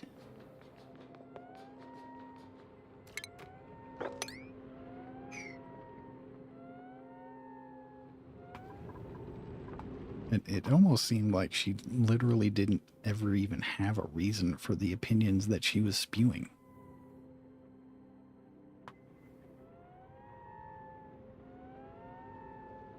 But to me, that's what it looks like. Like anybody who has that religious mindset where they have an opinion, where they take a position, and then they just constantly search for excuses to maintain that position. That prejudiced mindset, that worldview where your first reaction to something has to be the position that you set in stone and never move from, because if you're ever found to be wrong about anything, it's some terrible, horrible thing. It's like, I just don't understand that way of thinking.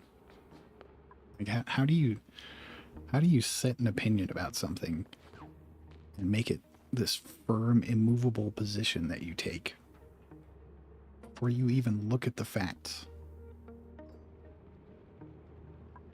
And even, like, for me, even when I do look at the facts, I'm still willing to change my opinion when new facts come to light. I've never understood that set in stone mindset where you're just never willing to change your mind about anything. The first thing that comes to mind has to be the right opinion, and it can never change. It's so weird to me.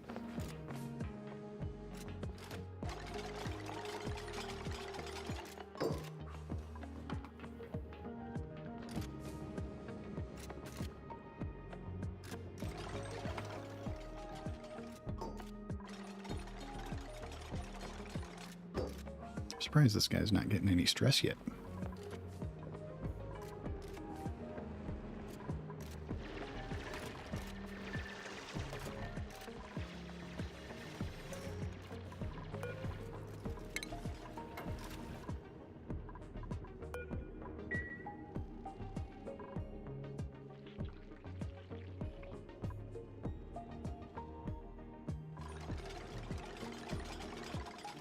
This looks like the regular starting planet, starting asteroid, like the original.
Let's see, did I leave anything for these guys to do while I was looking at the other planet? No, I did not.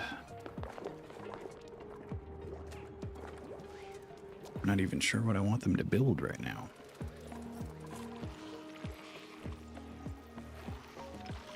Guess we can just dig things out.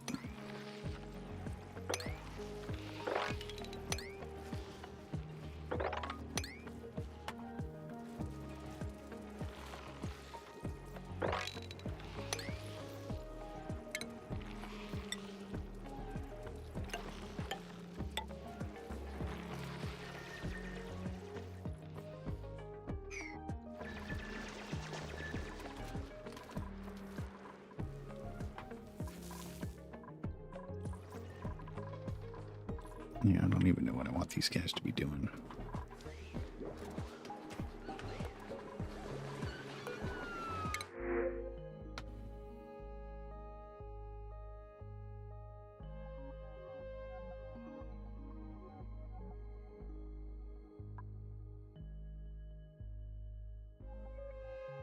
Yeah, I don't want none of that.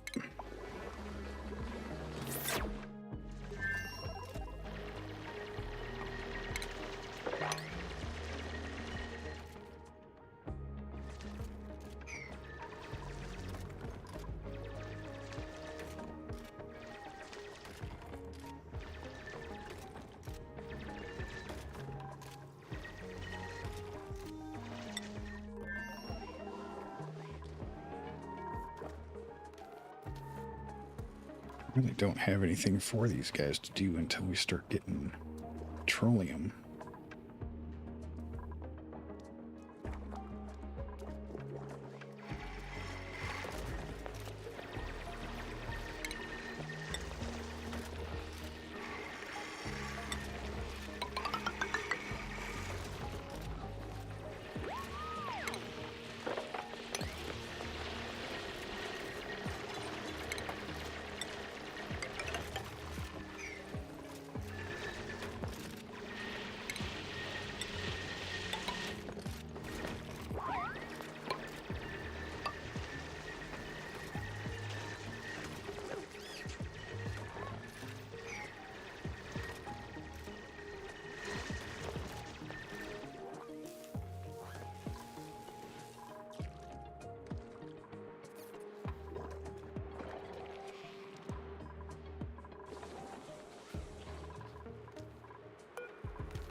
Should probably turn these up until we get more,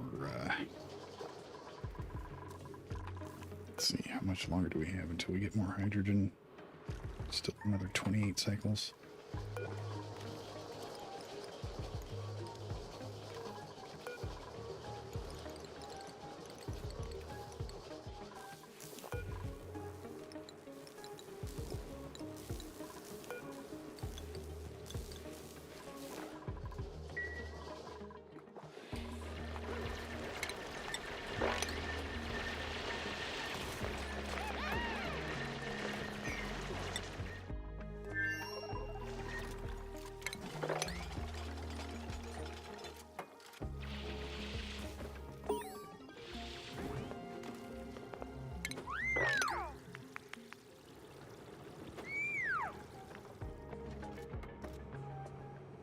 These guys aren't even on the same asteroid. They're clapping for research being done.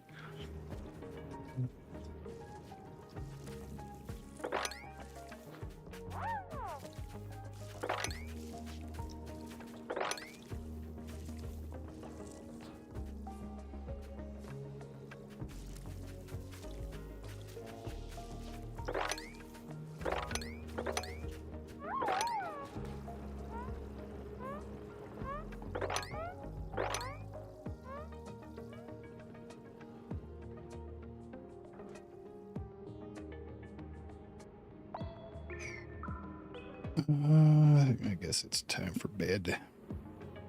All right. Yeah, I'm going to go to bed. Thank you very much for tuning in, and appreciate you very much.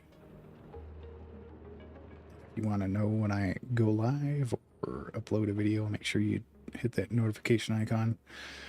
Until next time, have fun. Be good. See ya. Hasta luego.